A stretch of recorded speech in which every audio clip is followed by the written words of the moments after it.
اللهم صل على سيدنا ومولانا محمد وعلى آل سيدنا ومولانا محمد وبارك وسلم. الصلاة والسلام عليك يا سيدي يا رسول الله وسلم عليك وعلى آلك وأصحابك يا سيدي يا رحمت للعالمین.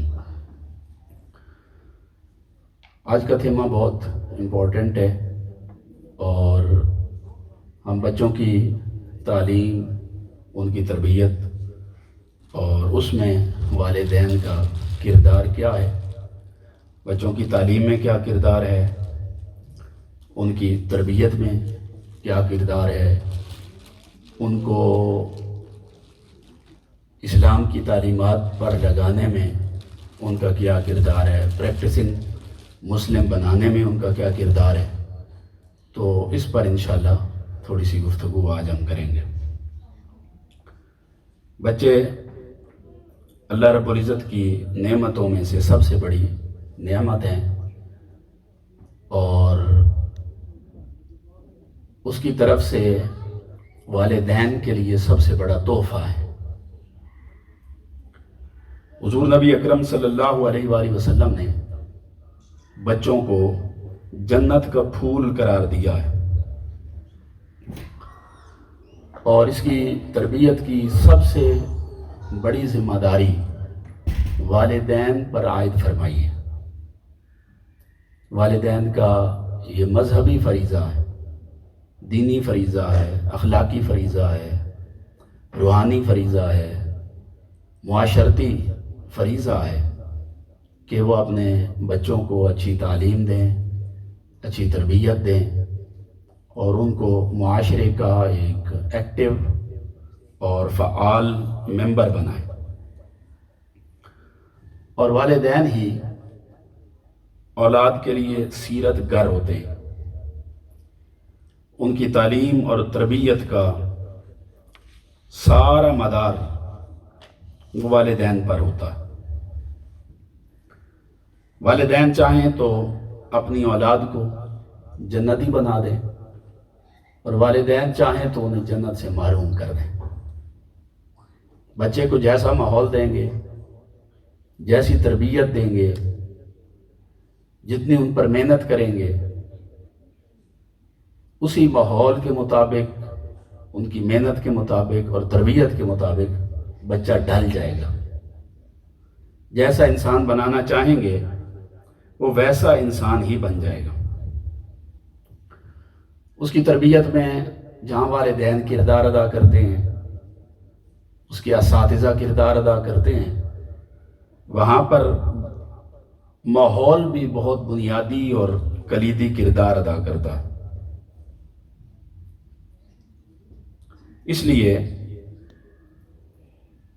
والدین کے لیے یہ ضروری ہے اور لازم ہے کہ وہ ایک بہترین انسان معاشرے کو دیں، بہترین اور ایک زندہ فرد، نفع بخش، فروٹفل، جو معاشرے کی بھلائی میں اپنا کردار ادا کرے.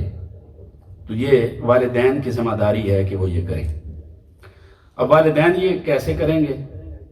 ظاہر بات ہے وہ بچے کو جو ماحول دیں گے وہ ماحول اپنا کردار ادا کرے گا، جو تربیت دیں گے وہ تربیت اپنا کردار ادا کرے گی. جامع ترمذی میں تاجدار انبیاء صلی اللہ علیہ وآلہ وسلم کی حدیث مبارکہ ہے. حضور علیہ الصلوۃ والسلام نے ارشاد فرمایا کہ کسی باپ نے اپنی اولاد کو کوئی عطیہ اور تحفہ حسن ادب اور اچھی سیرت سے بہتر نہیں دیا. یعنی والدین کی طرف سے جو سب سے بہترین گفٹ ہے اولاد کے لیے وہ حسن ادب اور اچھی سیرت ہے، اچھا کنڈکٹ ہے، اچھے اخلاق ہے. یہ والدین کی طرف سے ضروری ہے کہ وہ اپنے بچوں کو دیں. اسی طرح مشکوٰۃ شریف میں بھی اس سے ملتی جلتی حدیث پاک حضور علیہ الصلوۃ والسلام نے بیان فرمائی ہے کہ باپ اپنی اولاد کو جو کچھ دے سکتا ہے اس میں سب سے بہترین عطیہ اولاد کی اچھی تربیت اور اچھی تعلیم ہے. اب اچھی تعلیم کیسے دیں گے، اچھی تربیت کیسے دیں گے، بچے کی نشو و نما ایک بہترین فرد کے طور پر آپ کیسے کریں گے، اس کا طریقہ کار کیا ہوگا؟ اب ظاہر بات ہے جس نے یہ تربیت کرنی ہے، پہلی بات تو یہ کہ اسے یہ پتہ ہونا چاہیے کہ تعلیم اور تربیت میں فرق کیا ہے۔ تعلیم اور تربیت میں فرق ہے۔ تو داننگ اور چیز ہے اور اپلائرنگ اور چیز ہے۔ تعلیم تو ایک اسپیسیفک سلیبس ہے، نصاب ہے، آپ اس میں سے بچے کو گزار دیتے ہیں، وہ تعلیم یافتہ ہو گیا۔ اس نے میتھمیٹکس پڑھ لی، وہ میتھ کا ماہر ہو گیا، فزکس پڑھ لی تو فزکس کا ماہر ہو گیا، کیمسٹری پڑھ لی، اس کے پاس کیمسٹری کی تعلیم آ گئی، ڈاکٹریٹ آ گئی، ایمبریالوجسٹ بن گیا، ٹھیک ہے، سائیکیٹرسٹ بن گیا، سوشل سائنسز پڑھ لی، سوشیالوجسٹ بن گیا، اور اکنامکس پڑھ لی تو اکونومسٹ بن گیا۔ تو ایک سلیبس میں سے آپ اس کو گزارتے ہیں تو اس کے پاس تعلیم آ جاتی ہے۔ تعلیم آ جانے کا یہ مطلب نہیں ہے کہ ان کتابوں سے اسے تربیت بھی میسر ہو گئی۔ تعلیم اور چیز ہے، تربیت اور چیز ہے۔ کتابیں علم دیتی ہیں، تربیت نہیں دیتی۔ اور کتابوں سے کوئی بندہ عالم ہو سکتا ہے، فقیہ ہو سکتا ہے، شیخ الحدیث ہو سکتا ہے، مجتہد ہو سکتا ہے، کتابیں علم دے گی نا۔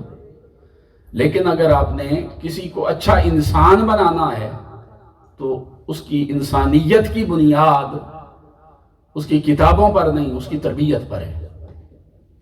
آپ نے اس کی پرورش کیسے کی ہے، اس کی اپلائرنگ میں آپ نے کون کون سے سورسز اور ذرائع کو استعمال کیا۔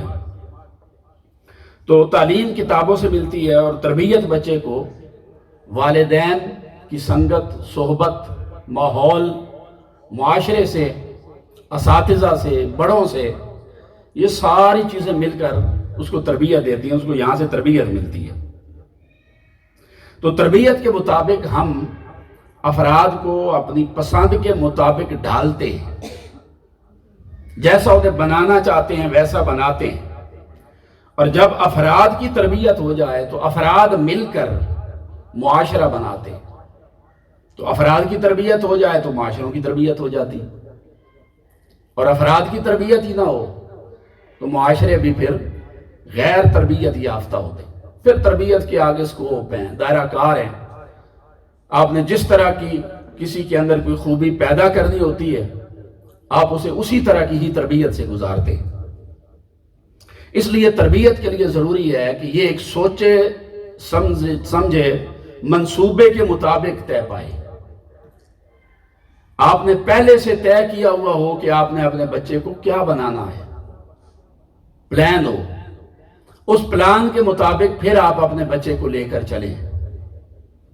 پھر جو کچھ آپ بنانا چاہتے ہیں اس کے حساب سے اس کو ماحول دیں،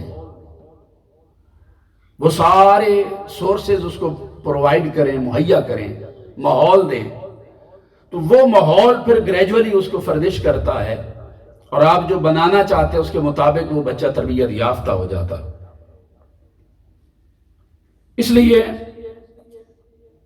تربیت جو ہے یہ صرف واعظ و نصیحت کا نام نہیں ہے، ڈرانے دھمکانے کا نام نہیں ہے کہ آپ پنشمنٹ دے دیں گے تو تربیت ہو جائے گی، واعظ و نصیحت کر دیں گے تو تربیت ہو جائے گی۔ نہیں، صرف واعظ و نصیحت سے تربیت نہیں ہوتی۔ پنشمنٹ، سزا تو الٹا باغی بناتی ہے، بچے کو خوف زدہ کرتی ہے۔ بعض اوقات مسلسل سزا اگر بچے کو دی جائے تو اس میں جھوٹ اور منافقت پرورش پانے لگ جاتے۔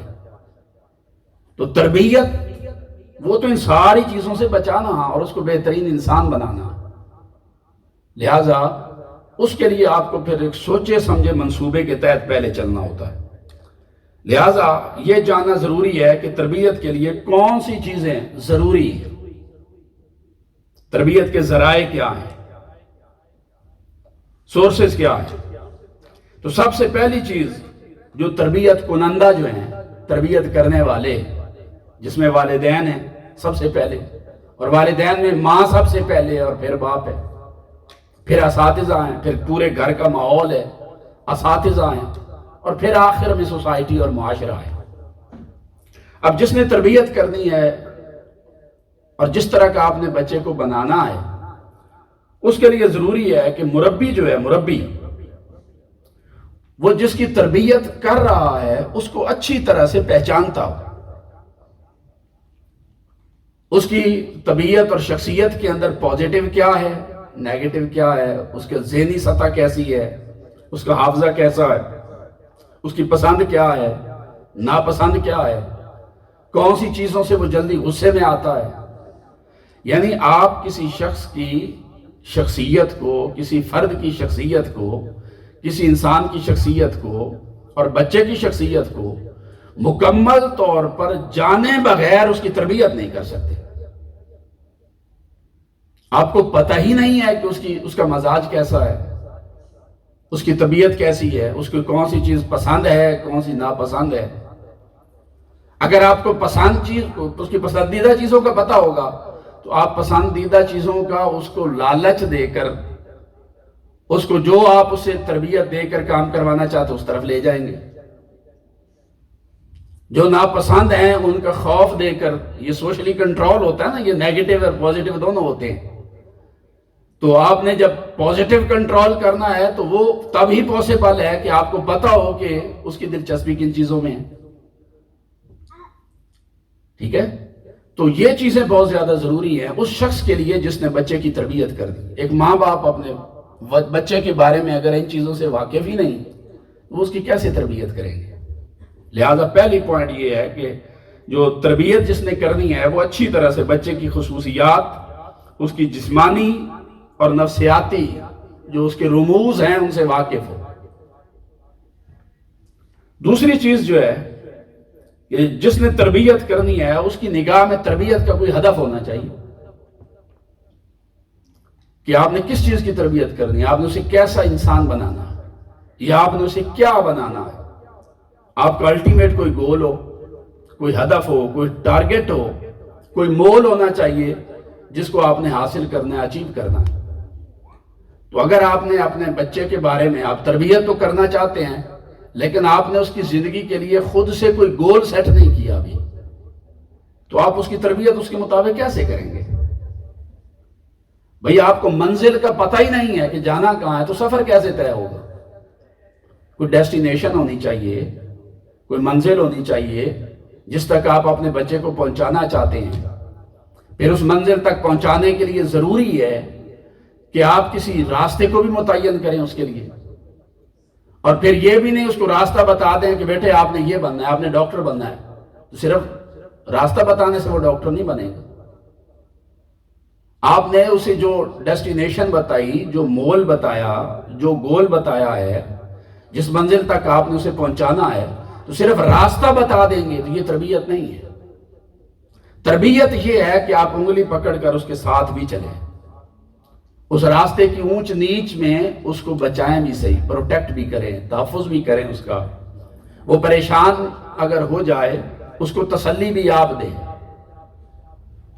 تو پیار اور محبت کے ساتھ، ٹھیک ہے نا، اس کو اس راہ کے اوپر لے کر چلنا، اس کو تربیت کہتے ہیں کہ کوئی ٹارگٹ ہو، کوئی مول گول ہو جس تک آپ نے اس کو پہنچانا ہے۔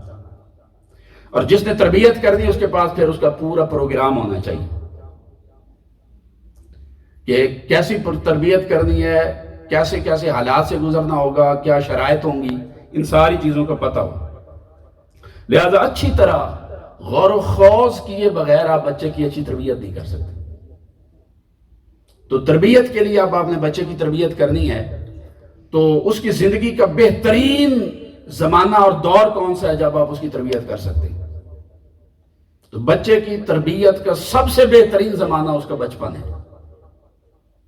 اس کی جو لوح قلب ہے، اس کا جو دل ہے وہ صاف ہے، اس پہ کوئی تحریر لکھی ہوئی نہیں، اس کا دماغ صاف ہے، دل صاف ہے، روح پاک ہے، اور اس کے اندر بنیادی طور پر کوئی منفی چیز، منفی خصلت کوئی اس کے اندر موجود نہیں ہے، اور ابھی تک اس بچے نے پوری شکل اختیار نہیں کی ہے، اور وہ ہر طرح کی تربیت کے لیے آمادہ ہے۔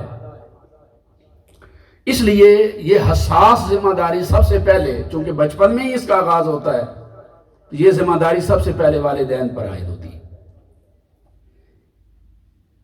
یہ اتنا آسان اور سادہ کام نہیں ہے۔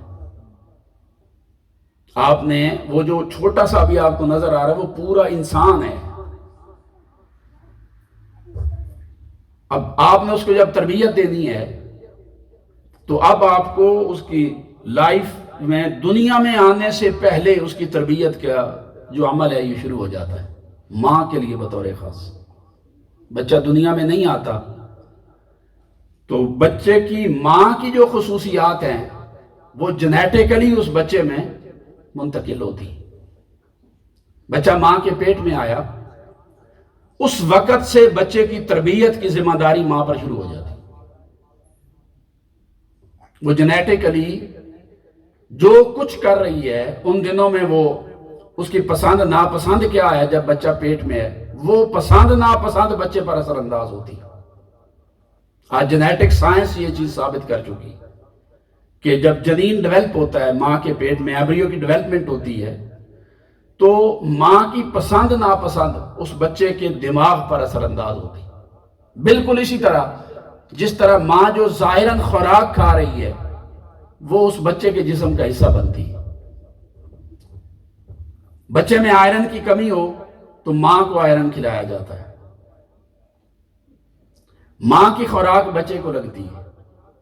اسی طرح ماں کی جو ذہنی صلاحیت ہے وہ بچے میں منتقل ہوتی ہے۔ ڈیورنگ پریگنینسی اگر ماں تکلیف سے گزرتی ہے، کرب سے، ذہنی سٹریس سے گزر رہی ہے، اس کا بچہ بھی اس سے متاثر ہوتا ہے۔ اس حساب سے اگر آپ دیکھیں تو کئی قومیں ایسی ہیں کہ وہ ماں کے پیٹ میں جب بچہ جاتا ہے تو وہ اس وقت ہی اس کی تربیت کا اہتمام کرنے لگ جاتی۔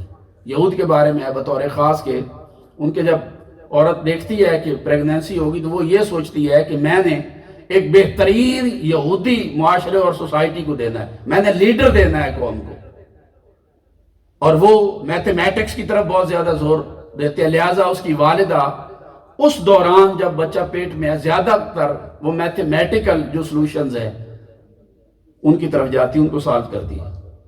اور وہ جنیٹک سائنس کہتی ہے کہ ایک ماں اگر اس دوران وہ مثلا 2 × 2 4 اونچا اس طرح سے بولے، 4 × 4 8، 10 × 10 20، اس طرح سے وہ بولتی ہے میتھمیٹکس کے اندر، تو یہ چیز اس کے بچے کے دماغ پر اثر انداز ہوتی ہے، اور اس کا بچہ دماغی طور پر ابھی ماں کے پیٹ میں ہی ہے تو اس کی یہ صلاحیت ہے وہ ڈیولپ ہونے لگ جاتی۔ یہ تو جنیٹک سائنس آج کہہ رہی ہے۔ حضور سیدنا غوث پاک رضی اللہ تعالیٰ عنہ آپ والدہ ماجدہ کے پیٹ میں قرآن مجید آدھے کے قریب یاد کر کے آئے، کیونکہ آپ کی والدہ ماجدہ ہر وقت قرآن پاک کی تلاوت کرتی تھی۔ جیسا ماحول ملا ان کو ماں کے پیٹ میں، انہوں نے آوازیں سنی، تو یہ نہیں کہ وہ بچہ کون سا سن رہا ہے جی، نہیں، یہ جنیٹیکلی اس کے اوپر اثر انداز ہوتا ہے۔ لہٰذا تربیت کا بہترین زمانہ تو بچپن کا، اور یہ بچے کے دنیا میں آنے سے پہلے اس کی تربیت کا ماحول جو ہے اس کے اوپر اثر انداز ہونے لگ جاتا ہے۔ لہٰذا اس بچے کے اندر کافی حد تک جو چیزیں ہیں، مثلا بردباری ہے، حوصلہ، عزم، یہ چیزیں ماں کے پیٹ میں ہی اس بچے کے لیے متعین ہو جاتی ہیں۔ تو بچپن میں چونکہ اس کے لیے ابھی کوئی راستہ متعین نہیں ہوتا، لہٰذا اس کی سعادت اور بدبختی ان دونوں کا انحصار اب اس بچے کی تربیت اور ماحول پر ہے۔ چاہے تو اسے سعید بنا دے، خوش بخت بنا دے، نیک سیرت بنا دے، چلتا پھرتا فرشتہ بنا دے، اور چاہیں تو اس کو برباد کر دیں اور کھو دیں۔ جیسا ماحول ہوگا گھر کا ویسا ہی بچہ پروان چڑھے گا۔ اس کو ایک کامل انسان بھی بنایا جا سکتا ہے اور ایک گھٹیا حیوان بھی بنایا جا سکتا ہے۔ تو ہر انسان کی سعادت اور بدبختی اس کی تربیت کی کیفیت پر منحصر ہے کہ تربیت کیسی ہے۔ تو پیدائشی طور پر نہ کوئی بدبخت ہے نہ خوش بخت ہے، ٹھیک ہے نا، وہ فطرت پر پیدا ہوتا ہے۔ حضور علیہ السلام نے فرمایا کل مولود یولد علی الفطرہ فابواہ یہودانہ ویمجسانہ وینصرانہ، کہ بچہ جو ہے پیدائشی طور پر وہ فطرت پر پیدا ہوتا ہے، پھر اس کے والدین، اس کے ماں باپ چاہیں تو اس کو یہودی بنا دیں، چاہیں مجوسی بنا دیں، چاہیں نصرانی بنا دیں، مطلب یہ جیسا ماحول دے دیں گے وہ ویسا بن جائے گا، جیسا ماحول ملے گا ویسا بن جائے گا، وہ 0 پوائنٹ پر کھڑا ہے، نہ سعید ہے نہ شقی ہے، اب جیسا ماحول ملے گا وہ ویسا بن جائے گا، اور وہ ماحول والدین نے دینا ہوتا ہے۔ اور اصولی طور پر اگر آپ دیکھیں تو ماں باپ کا مطلب کیا ہوتا ہے؟ فریلدرے جسے آپ کہتے ہیں، پیرنٹس، والدین۔ تو والدین کا معنی ہی یہ ہے کہ یہ وہ 2 ہستیاں ہیں جو انسان ساز ہیں، جو انسان کی تخلیق کا ذریعہ بنتی ہے اور بچے کو انسان بنانے کے لیے اپنا بنیادی کردار ادا کرتی ہے۔ اور ایک عظیم ترین خدمت جو ماں باپ اپنے بچوں کے لیے سر انجام دے سکتے ہیں وہ یہ ہے کہ وہ اپنے بچے کو خوش اخلاق، خوش مزاج، انسان دوست، خیرخواہ، حریت پسند، عدالت پسند، دانا، عقل مند، دوسروں کی خیرخواہی کرنے والا، دوسروں سے پیار کرنے والا، ان سے چاہت رکھنے والا، شرافت مند، با ایمان، فرض شناس، صالح، محنتی، نیک سیرت، نیک کردار، نیک سوچ، نیک عمل، نیک نظر، یہ جو ساری خصوصیات ہیں یہ سب سے پہلی ذمہ داری والدین کی بنتی ہے کہ اپنے بچے میں منتقل کریں اور اس کو خدمت گزار بننے کے قابل بنائیں، اس میں یہ صلاحیت پیدا کریں۔ اس لیے والدین بچے کو ڈھالتے ہیں جدھر وہ چاہتے ہیں، اس کو ڈالنا چاہتے ہیں۔ اب آپ دیکھیے، ایسا نہیں ہو سکتا کہ بس والدین کی اتنی ذمہ داری ہے پیدا کر کے چھوڑ دیں، اب یہ خود ہی پرورش پاتا رہے گا، پروان چڑھتا رہے گا، تو گھر کے ماحول کی اصلاح کی کوشش بھی نہ کریں، اپنے رویے میں تبدیلی کی کوشش بھی نہ کریں اور چھوڑ دیں، زمانے کے سپرد کر دیا، حالات کے سپرد کر دیا، ماحول کے سپرد کر دیا، بس یہ ہوتا رہے گا، تو ایسے ہو تو جائے گا مگر وہ آپ کی خواہشات کے مطابق نہیں ہوگا، اور عین ممکن ہے کہ جس طرح کے حالات ہیں کہ وہ شاید سعید بھی نہ ہو، شقی بن جائے معاذ اللہ، پھر اس کے ذمہ دار اس کے والدین ہیں۔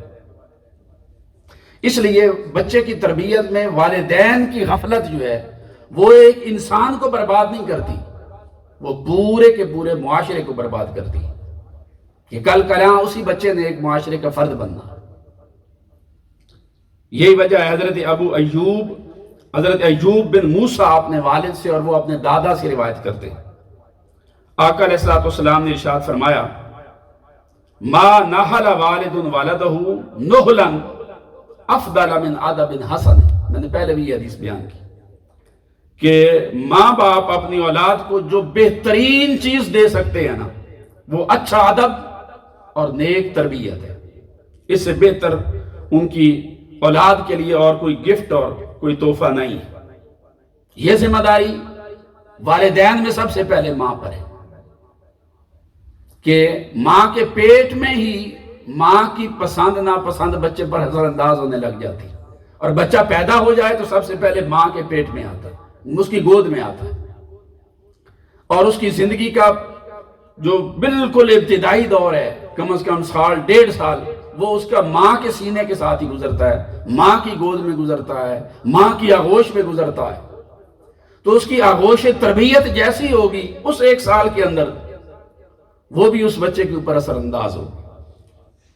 اس لیے علامہ اقبال رحمۃ اللہ تعالی علیہ فرماتے ہیں کہ سیرت فرزندہا از امہات، کہ بچوں کی تربیت اس کا سہرا ماں کے سر پر جاتا ہے، اس کی رسپانسبلٹی اور اس کی پوری ذمہ داری سب سے پہلے ماں پر ہے۔ سیرت فرزندہ از امہات، جوہر صدق و صفا از امہات۔ یہ بچے میں سچائی پیدا کرنا، صدق پیدا کرنا، صفائی پیدا کرنا، اس کا سارا جو جوہر ہے، یہ کوالٹی جو بچے کے اندر جاتی ہے، یہ بھی ماں کے ذریعے جاتی ہے۔ ماں صفائی پسند ہے، بچہ صفائی پسند ہے۔ ماں صادقہ ہے، سچی ہے، جھوٹ سے بچتی ہے، بچہ بچے گا۔ اس لیے ماں سب سے پہلے آتی ہے، پھر باپ آتا ہے، اس کے بعد پھر باقی گھر کے افراد آ جاتے ہیں۔ اور جب آپ گھر سے باہر نکلتے ہیں پھر معاشرہ آتا ہے۔ آپ سکولوں میں بھیج دیتے ہیں تو پھر اساتذہ آ جاتے ہیں، پھر اساتذہ بھی بچے کی تربیت کے اوپر اثر انداز ہوتے ہیں۔ علامہ اقبال رحمۃ اللہ علیہ نے فرمایا کہ شیخ مکتب عمارت گر ہے، اس کی صنعت ہے روح انسانی۔ کہ جو شیخ مکتب ہے، استاد ہے، مدرسے کے اندر بیٹھا ہوا ہے نا، وہ بھی اسی طرح ہی کام کرتا ہے جس طرح عمارتیں بنانے والا ایک عمارت بناتا ہے۔ استاد بھی ایک عمارت بنا رہا ہے۔ فرق یہ ہے کہ باہر بیٹھے ہوئے بندہ جو عمارت بناتا ہے وہ اینٹ گارے کی بنی ہوئی ہوتی ہے، لیکن جو استاد عمارت بناتا ہے وہ روح انسانی کو تربیت دیتا ہے۔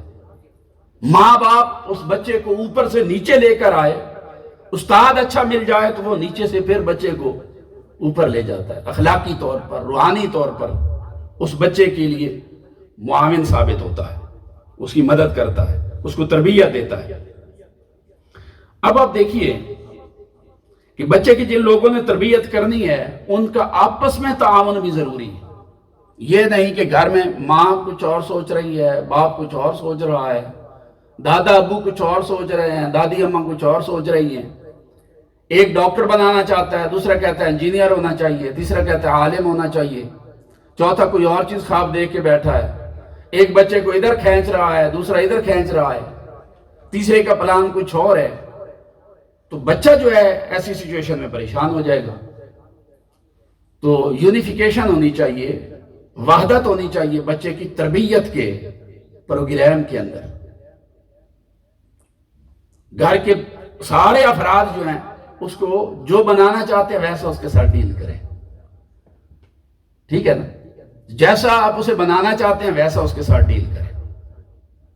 اور سب سے زیادہ آپ کی طرف سے بچے کو جس چیز کی ضرورت ہے وہ ہے اس کی سیلف ریسپیکٹ۔ وہ متاثر نہیں ہونی چاہیے۔ اس کی عزت، اس کا احترام، آپ نے اس کا خیال رکھنا۔ اگر آپ بچے کو عزت و احترام نہیں دیتے ہیں تو آپ اس کو ضائع کر دیتے ہیں۔ ایک بچے کو عزت و احترام کی بالکل اسی طرح ضرورت ہے جیسے ایک بڑے کو ہے۔ جیسے آپ کو عزت و احترام کی ضرورت ہے، بچے کو بھی عزت و احترام کی ضرورت ہے۔ جیسے آپ کو خوراک کی ضرورت ہے اسے خوراک کی ضرورت ہے، آپ کو نیند کی ضرورت ہے اسے بھی ضرورت ہے، آپ فریش اپ رہنا چاہتے ہیں اسے بھی ضرورت ہے، آپ چاہتے ہیں ہر کوئی آپ کی عزت کرے اس کو بھی ضرورت ہے۔ آپ بچے کو ریسپیکٹ دیتے ہیں، آپ اسے بنا دیتے ہیں، آپ اس کی انسلٹ کرتے ہیں، آپ اسے تباہ کر دیتے ہیں۔ مگر فرق یہ ہے کہ اگر آپ اس کی انسلٹ کرتے ہیں تو وہ انسلٹ جو ہے وہ زندگی میں بعد ازاں جب وہ کچھ کرنے کے قابل ہوگا تو وہ آپ کی طرف لوٹاتا ہے۔ Do good and have good, اچھا کرو آپ کے ساتھ اچھا ہوگا۔ کما تو دینو تو دان، جو بو گے وہی کاٹو گے۔ جیسا اس کے ساتھ آپ کا اخلاق و کردار آج ہے، کل کلاں اس کا آپ کے ساتھ ویسا ہی رویہ ہوگا۔ آپ اس کی عزت کرتے ہیں وہ آپ کو عزت دے گا، آپ اس کی عزت کو پامال کرتے ہیں، لوگوں کے سامنے بے عزت کر دیتے ہیں، اس کو مارتے ہیں، ریسپیکٹ نہیں کرتے، توہین کرتے ہیں۔ اب یہ نہ سمجھے وہ بچہ ہے، نہیں، وہ انسان ہے۔ عمر کم ہے تو کیا ہوا، وہ محسوس کرتا ہے۔ اللہ پاک نے جیسی یادداشت آپ کو دی ہے اس کو بھی دی ہے۔ آپ کیا سمجھتے ہیں آپ اس کے اوپر ہاتھ اٹھائیں گے تو وہ بھول جائے گا؟ کیا آپ بھولے ہیں بچپن میں جو کچھ آپ کے ساتھ ہوا؟ بالکل آپ کو یاد ہے کس نے آپ کو کب کیا عزت دی، آپ کو یاد ہے کس نے کب آپ کو مارا، آپ کو یاد ہے۔ تو جنہوں نے آپ پر ہاتھ اٹھایا، تھپڑ، آپ کی انسلٹ کی، توہین کی، آپ کو ذلیل کیا ہے، آپ آج بھی جب اس کے بارے میں سوچتے ہیں تو آپ کیا تعریف کرتے ہیں اس بندے کی؟ نہیں، وہ بچہ کل کدا وہی کرے گا جیسا آپ اس کے ساتھ ہیں۔ حضور علیہ الصلوۃ والسلام نے ارشاد فرمایا، حضرت عبادہ بن صامت رضی اللہ تعالیٰ نے روایت کرتے ہیں، حضرت عبادہ بن صامت وہ فرماتے ہیں ان رسول اللہ صلی اللہ علیہ وآلہ وسلم قال لیس من امتی من لم یجل کبیرنا۔ حضور علیہ السلام نے فرمایا کہ جو ہماری امت کے جو بڑے بزرگ ہیں ان کا احترام نہیں کرتا، رسپیکٹ نہیں دیتا، ان کے لیے اجلال کا اظہار نہیں کرتا، ان کی عزت نہیں کرتا، وہ ہم میں سے نہیں ہے۔ وَيَرْحَمْ صَغِيرَنَا، اور جو چھوٹوں پر رحم نہیں کرتا وہ بھی ہم میں سے نہیں۔ اور ایک روایت میں فرمایا لَيْسَ مِنَّا مَن لَمْ يُعَكِّرْ كَبِيرَنَا وَلَمْ يَرْحَمْ صَغِيرَنَا، جو بڑوں کی توقیر نہیں کرتا، احترام نہیں کرتا، وہ بھی میری امت میں سے نہیں، ہم میں سے نہیں، اور جو چھوٹوں پر رحم نہیں کرتا وہ بھی ہم میں سے نہیں۔ اور فرمایا جو وَيَعْرِفْ لِعَالِمَنَا حَقَّهُ، اور جو میری امت کی علماء کا حق نہیں پہچانتا وہ بھی ہم میں سے نہیں۔ علماء کا ادب احترام نہیں کرتا وہ بھی ہم میں سے نہیں، بچوں کا احترام نہیں کرتا، رحم نہیں کرتا ان پر، ڈس ریسپیکٹ کرتا ہے ان کو، ڈس آنر کرتا ہے، ڈس گریڈ کرتا ہے، تو حضور نے فرمایا اس کا ہمارے ساتھ کوئی تعلق نہیں ہے۔ تو آقا علیہ الصلوۃ والسلام نے اب جو تربیت دی خود آپ دیکھیے کہ وہ کس طرح سے تھی۔ آقا علیہ الصلوۃ والسلام نے بچوں کی تربیت میں سب سے پہلا عنصر جس کو داخل فرمایا وہ محبت ہے۔ بچے کے اوپر محبت کے ذریعے آپ جو کچھ اس سے کروا سکتے ہیں آپ سختی کے ذریعے نہیں کروا سکتے۔ یعنی آپ کا سوشل کنٹرول جو بچے کو اوپر ہو وہ پازیٹیو ہو۔ تو سوشل کنٹرول میں بھی دو چیزیں آتی ہیں، ایک تو یہ کہ وہ کنٹرول فی نفسے ہی پازیٹیو ہو، اور سیکنڈلی کنٹرول کرنے کے لیے آپ کا طریقہ بھی پازیٹیو ہو۔ بعض اوقات یہ ہوتا ہے کہ کنٹرول نیگیٹو ہے مگر طریقہ پازیٹیو ہے، طریقہ بہت اچھا ہے۔ بعض اوقات یہ ہوتا ہے کہ کنٹرول پازیٹیو ہے مگر طریقہ نیگیٹو ہے۔ مثلا بچے نے غلطی کوئی خطا کر دی، کسی غلط مجلس صحبت میں بیٹھا کوئی برا کام کر آیا، آپ نے اب اس کو کنٹرول کیا، آپ نے اب ریلیجیس ویلیوز کی وجہ سے آپ نے اس کو کنٹرول کیا، تو آپ کا کنٹرول پازیٹیو تھا، لیکن کنٹرول کرتے ہوئے آپ کا جو طریقہ کار تھا طریقہ کار غلط تھا۔ تو وہ کنٹرول پازیٹیو ہے مگر طریقہ کار غلط ہے، لیکن بدقسمتی سے یہاں فرق نہیں کرتے لوگ۔ تو بعض اوقات کنٹرول پازیٹیو ہوتا ہے، طریقہ کار غلط ہونے کی وجہ سے بھی اس کو نیگیٹو کنٹرول کہہ دیتے۔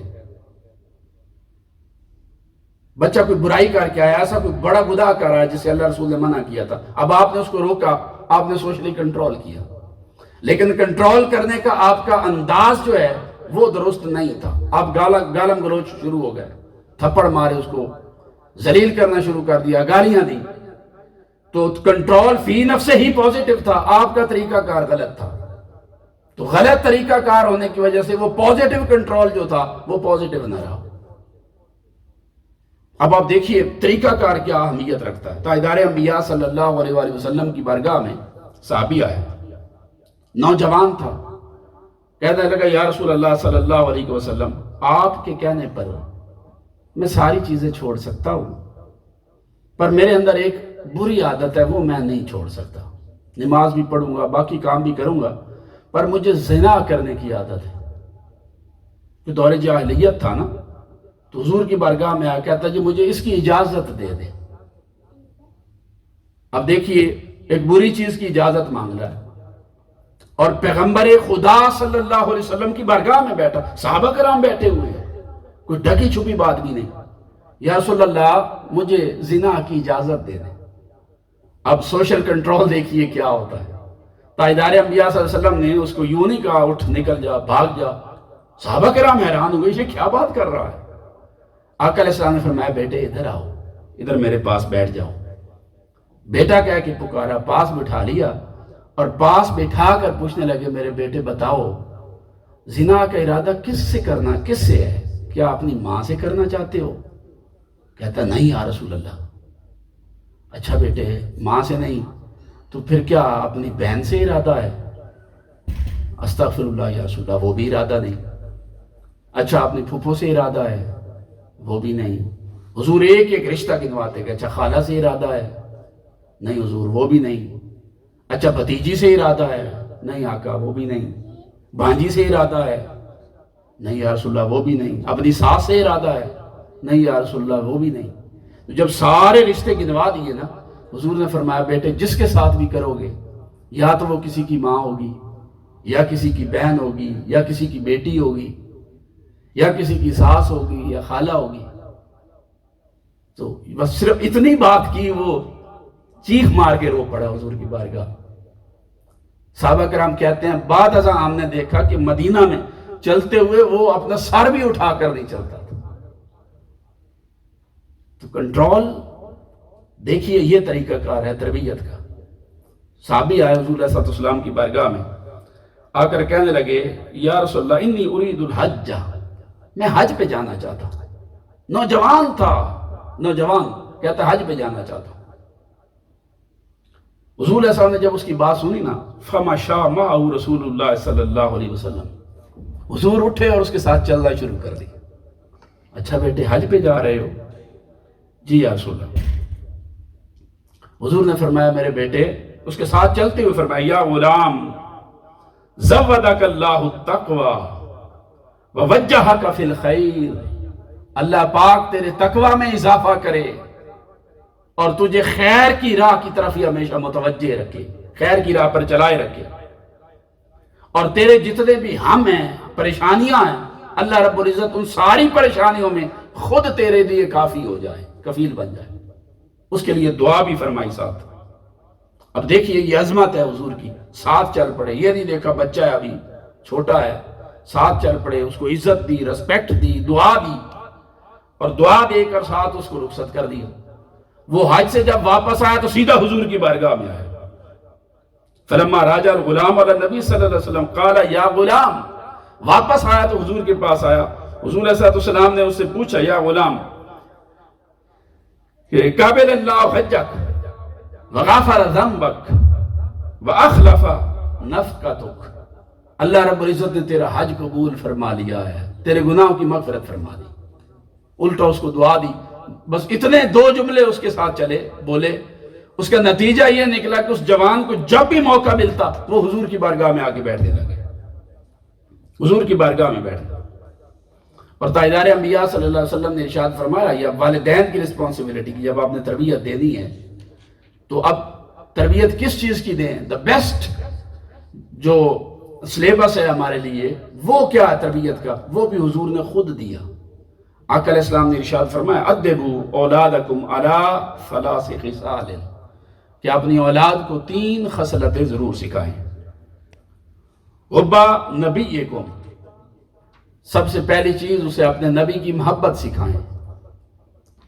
وحب اہل بیت ہی، اور نبی پاک صلی اللہ علیہ وآلہ وسلم کے اہل بیت کی محبت سکھائیں۔ وقراءۃ القرآن، اور قرآن پڑھنا سکھائیں۔ اور سکھانی کیسے ہیں؟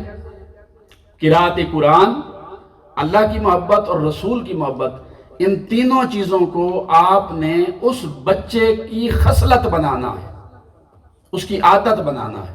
ادبوا اولادکم علی ثلاث خصال، 3 چیزیں یوں سکھائیں کہ یہ اس کی خصلت بن جائیں، اس کی عادت بن جائیں۔ اور آپ کو پتہ ہے خصلت چیز کیسے بنتی ہے؟ میں کوئی کام 1 بار کروں 2 بار کروں تو وہ میری عادت بن جائے گا؟ ہاں جی، کوئی چیز خصلت اور عادت تب بنتی ہے جب اس کو کنٹینیوسلی کیا جائے۔ آپ چاہتے ہیں کہ نماز آپ کے بچے کی عادت بن جائے تو 7 سال کی عمر میں اس کو ریگولر پڑھائیں، تب وہ اس کی عادت بنے گی۔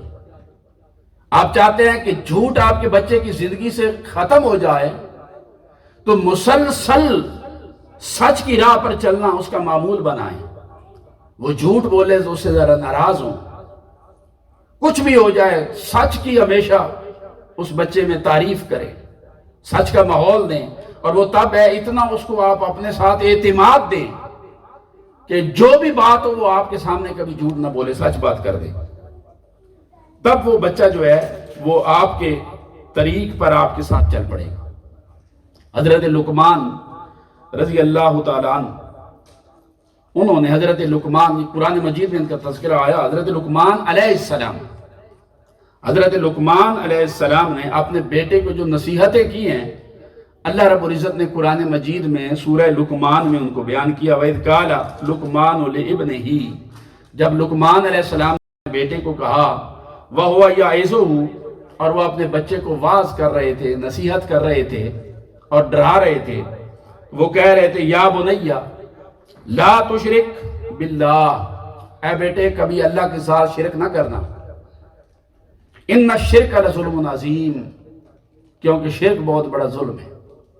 اب دیکھیے بچے کو ایک نصیحت کرنی ہے تو یوں نہیں کہا ادھر بٹھا کے سیدھا کہا کبھی اللہ کے ساتھ شرک نہ کرنا، نہیں، پہلے اپنے ساتھ جو رشتہ اور تعلق ہے اس کو بیان فرمایا، یا بنیا، اے میرے بیٹے، اے میرے فرزند، اے میرے چاند، ٹھیک ہے نا؟ یہ چیزیں بچے کو اٹریکٹ کرتی ہیں کہ دیکھیں کتنی اپنائیت پائی جاتی ہے اس جملے کے اندر، اے میرے بیٹے۔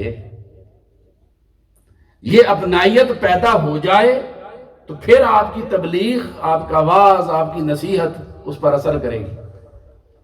بندہ بغیر اپنائیت کے کسی کی بات کو قبول نہیں کرتا۔ یا بنیا، اے میرے بیٹے، لا تشرک باللہ شیئا، اللہ کے ساتھ شرک نہ کرنا۔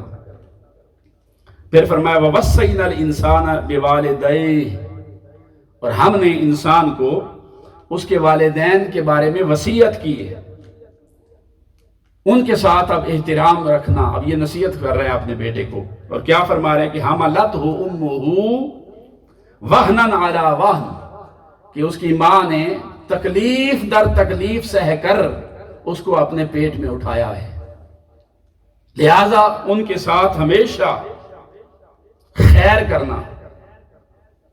انشکر لی والدیک، اور میرا بھی شکریہ ادا کرنا اور اپنے والدین کا بھی شکریہ ادا کرنا۔ اب یہاں پر آقا علیہ السلام نے ایک بات بیان فرمائی۔ حضرت ابو ہریرہ فرماتے ہیں ایک بندہ آیا حضور علیہ السلام کے پاس اور کہنے لگا یا رسول اللہ من احق الناس بحسن صحابتی، میرے حسن صحبت کا سب سے زیادہ حقدار کون ہے؟ قال امک، حضور نے فرمایا تیری ماں۔ قال ثم من، اس نے پوچھا یا رسول اللہ ماں کے بعد میرے حسن صحابت کا سب سے زیادہ حقدار کون ہے؟ حضور نے فرمایا امک، تیری ماں۔ اس نے تیسری بار پھر پوچھا یا رسول اللہ میرے حسن صحابت کا سب سے زیادہ حقدار کون؟ حضور نے فرمایا تیری ماں۔ اس نے چوتھی بار پوچھا یا رسول اللہ میرے حسن صحابت کا سب سے زیادہ حقدار کون؟ حضور نے فرمایا تیرا باپ۔ تو 3 بار ماں کا نام لیا آقا علیہ السلام۔ یہ ماں تکلیف اٹھاتی ہے، وَهْنًا عَلَىٰ وَهْنٍ، تکلیف اٹھاتی ہے۔ ابھی کسی ساتھی نے سوال بھی کیا ہے کہ ماں جو تکلیف اٹھاتی ہے بچے کی اور پیٹ پہ رکھتی ہے اور تکلیفوں سے گزرتی ہے تو کیا اس کے لیے کوئی اجر ہے؟ قرآن پاک نے اس سے بڑھ کر کیا اجر ہوگا کہ اللہ رب العزت نے عورت کی اس تکلیف کو بیان فرمایا، اور جہاں اپنا شکریہ ادا کرنے کی بات کی اس کے ساتھ ہی والدین کا شکریہ ادا کرنے کی بات کی، اور والدین میں سے بھی پھر آقا علیہ السلام نے 3 دفعہ حسن صحبت کا سب سے زیادہ حقدار ماں کو قرار دیا اور 1 بار باپ کے لیے کہا، اور بچے کی جنت ماں کے قدموں کے نیچے رکھی۔ اور آقا علیہ السلام نے ارشاد فرمایا کہ عورت جو اپنے بچے کو اٹھاتی ہے نا، اس کو وضع عمل ہوتا ہے، اس کے پیٹ میں آتا ہے، اس پر بھی اس کو اجر اور ثواب ملتا ہے۔ یہی وجہ ہے کہ اس کی رسپانسبلٹی اور اس کی جو ذمہ داری ہے وہ زیادہ ہے، حتیٰ کہ اگر ماں کے پیٹ میں بچہ ہے اور ماں اس تکلیف میں مر جائے، حضور نے فرمایا اس کی موت شہادت کی موت ہے۔ تو یہ اجر بیان کیا اس عورت کے لیے، کیونکہ ساری تربیت کی ذمہ داری ماں پر تھی۔ تو اگر بچہ دنیا میں آ گیا تو اسی نے اس کو سنبھالنا ہے، جب وہ پیٹ کے اندر ہے تو حضور نے فرمایا کہ اگر پیٹ میں وہ شہید ہو جائے بچہ، وَالْمَرْأَةُ تَمُوتُ بِجُمْعٍ، شہید. حضور نے فرمایا کہ بچے کی ولادت کے وقت اگر کوئی ماں فوت ہو جائے تو وہ عورت شہید ہے، وہ ماں شہید ہے. اور پھر حضور علیہ الصلوۃ والسلام کی بارگاہ میں آقا علیہ السلام نے یہ بھی فرمایا کہ المشقۃ التی تصیب الحامل من الام، کہ ماں کو جو حمل کی وجہ سے تکلیف پہنچتی ہے، مشقت پہنچتی ہے، اس پر اس کو اس کا اجر دیا جاتا ہے. کلھا اجور و ثواب، ایک ایک چیز کے لیے اس کے لیے اجر اللہ پاک نے مقرر کیا اور اس کے لیے ثواب رکھا. کیونکہ اگر مومن کے پاؤں میں کانٹا بھی چبھ جائے تو اللہ پاک نے اس کے لیے بھی اجر اور ثواب رکھا ہے. تو ماں کے لیے اس لیے یہ اجر اور ثواب ہے کہ وہ اس تکلیف کو برداشت کرتی. اور پھر حضور علیہ السلام نے فرمایا، کچھ صحابیات نے کہا آقا علیہ السلام یا رسول اللہ، مردوں کے لیے تو بڑی بشارتیں ہوتی ہیں تو ہمارے لیے کچھ بھی نہیں. تو حضور علیہ السلام نے ارشاد فرمایا کہ اما تردی احدا کلنا، کیا تم اس بات پر راضی نہیں ہو کہ اذا حملت من زوجہا وهو عنہا راض، جب کوئی عورت حاملہ ہو اور اس کا شوہر اس سے راضی ہو تو لہا اجر الصائم القائم، اس عورت کو روزے دار کا جو سارا دن روزہ رکھے اور ساری رات قیام کرتا ہے، اس عورت کو اس بندے کا ثواب اور اجر ملتا ہے جتنا عرصہ اس عمل کی کیفیت میں رہتی ہے. اور وہ صائم بھی اور قائم بھی، اور پھر اللہ کی راہ میں جہاد کرنے والا مرد جو ہے، سارا دن روزہ رکھے، رات کو عبادت کرے اور دن کو روزہ رکھ کر جہاد بھی کرے، تو جو اجر اور ثواب اللہ پاک اس بندے کو دیتا ہے وہ اجر و ثواب اس عورت کو بھی دیتا ہے جو اپنے شوہر کا حمل اٹھاتی ہے. فَإِذَا أَصَابَهَا طَلُقُ لَمْ يَعْلَمْ أَهْلُ السَّمَاءِ وَالْأَرْضِ مَا أُخْفِي لَهَا مِنْ قُرَّةِ أَعْيُنٍ. اور جب وہ بچے کی پیدائش ہو جائے تو کیا اجر ملتا ہے، حضور نے فرمایا اس کو کوئی نہیں جانتا. اس کی آنکھیں ٹھنڈی ہو جاتی ہیں بچے کو دیکھ کر، اور اس کے اجر اور ثواب کو شمار بھی نہیں کیا جا سکتا. حتیٰ کہ جب اس بچہ پیدا ہو جاتا ہے تو وہ اس کو جو دودھ پلاتی ہے تو دودھ کے ایک ایک قطرے کے عوض میں بھی اس کو اجر اور ثواب دیا جاتا ہے، اس پر بھی اس کو اجر و ثواب ملتا ہے.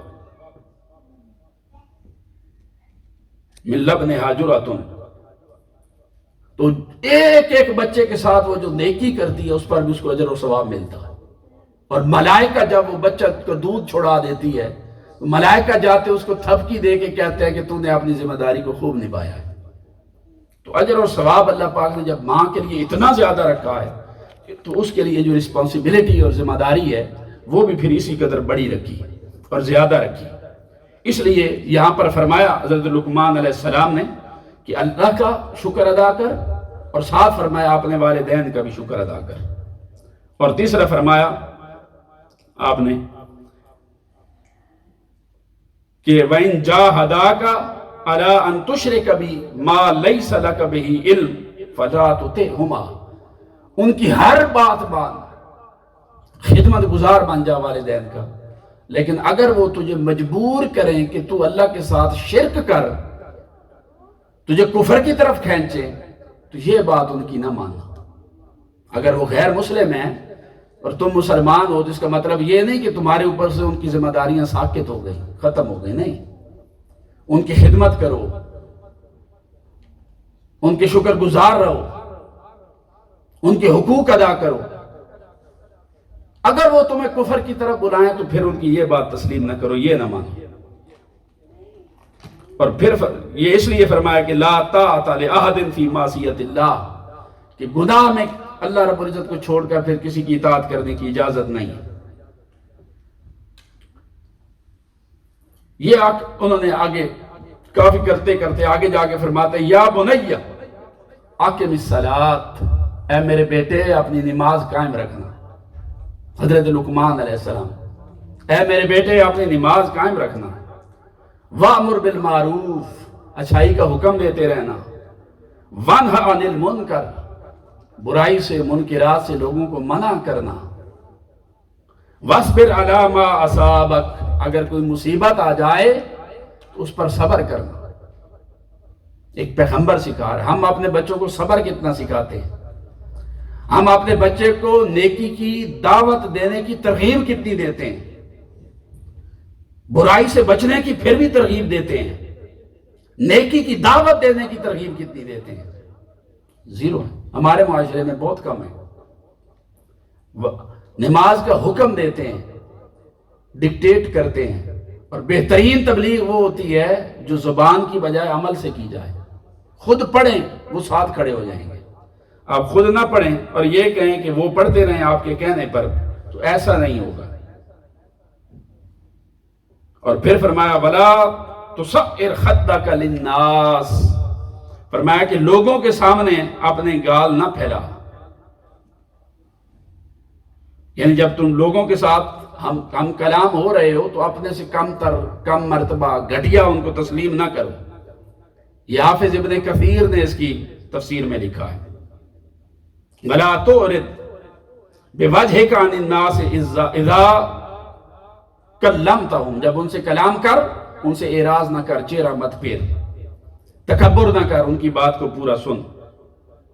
اور کسی کے ساتھ بات کرتے ہوئے تبسموں کا فی وجہ اخیک لک صدقہ، بھائی سے ملاقات کرتے ہوئے ملتے ہوئے اگر تو چہرے پر مسکراہٹ رکھتا ہے تو یہ بھی تیرے لیے صدقہ ہے۔ اور پھر فرمایا فخر نہ کر، اور واقصد فی مشیک، اور اپنی چال میں میانہ روی اختیار کر، میانہ روی کے ساتھ چل، درمیانی چال چل، اچھل کود مناسب نہیں ہے۔ وَغْضُضْ مِنْ صَوْتِكَ، اور بات کرتے ہوئے اپنی آواز ہمیشہ پست رکھ، اونچا چیخنے چلانے کی ضرورت نہیں ہے، کیونکہ سب سے بری آواز گدھے کی آواز ہوتی ہے۔ یہ کئی آگے پھر تفصیل کے ساتھ آئی ہیں۔ اسی طرح تاجدار انبیاء صلی اللہ علیہ وآلہ وسلم نے بھی کافی ساری اس طرح بچوں کو نصیحتیں کی۔ مثلا فرمایا احفظ اللہ یحفظک، حضور علیہ السلام نے فرمایا، امام ترمذی نے روایت کیا ہے۔ اور حضور علیہ السلام نے یہ جو نصیحت کی ہے یہ حضرت عبداللہ ابن عباس رضی اللہ تعالیٰ عنہ کی، اپنے کزن کو، حضرت عباس کے بیٹے، ان کو فرمایا حضور نے احفظ اللہ یحفظک، کہ اللہ رب العزت کے احکامات بجا لاؤ اور اس کے منع کردہ چیزوں سے کاموں سے رک جاؤ، تو اللہ رب العزت دنیا اور آخرت میں تمہارا خیال رکھے گا، تمہاری حفاظت کرے گا۔ اور جب وہ تمہاری حفاظت کرے گا تو وہ تمہارے لیے کافی ہو جائے گا۔ اور جب بھی کوئی سوال کرنا ہو تو اللہ سے سوال کرو، یہ بھی نصیحت کی ہوگی آقا علیہ السلام نے۔ اور پھر یہ فرمایا کہ وَعْلَمْ أَنَّ النَّصْرَ مَعَ الصَّبْرِ، اگر چاہتا ہے کہ تجھے اللہ کی مدد ملے تو صبر کرنا سیکھ، اللہ کی مدد صبر کرنے والوں کو ملتی ہے۔ اسی طرح بچوں کو ارکان اسلام سکھائیں، ان کی تربیت کے لیے یہ لازمی اور بنیادی چیز ہے۔ اب جب آپ بچوں کی تربیت کرنے لگیں گے تو اب تربیت کے مختلف ذرائع ہیں۔ جب آپ ان کی تربیت کریں گے تو بچہ جو ہے سب سے پہلے تقلید سے سیکھتا ہے، تقلید سے۔ تقلید کا مطلب یہ ہے کہ وہ والدین کو جو کچھ کرتے ہوئے دیکھتا ہے اس کو فالو کرتا ہے، اور یہ اس کا دور اس وقت شروع ہو جاتا ہے جب وہ پیدا ہوتا ہے اور اس کی آنکھ کھلتی ہے، وہ دیکھنے کے قابل ہوتا ہے۔ بچے کی تقلید اس کی پیدائش کے وقت سے شروع ہو جاتی ہے۔ وہ بول نہیں سکتا پر وہ دیکھتا ہے،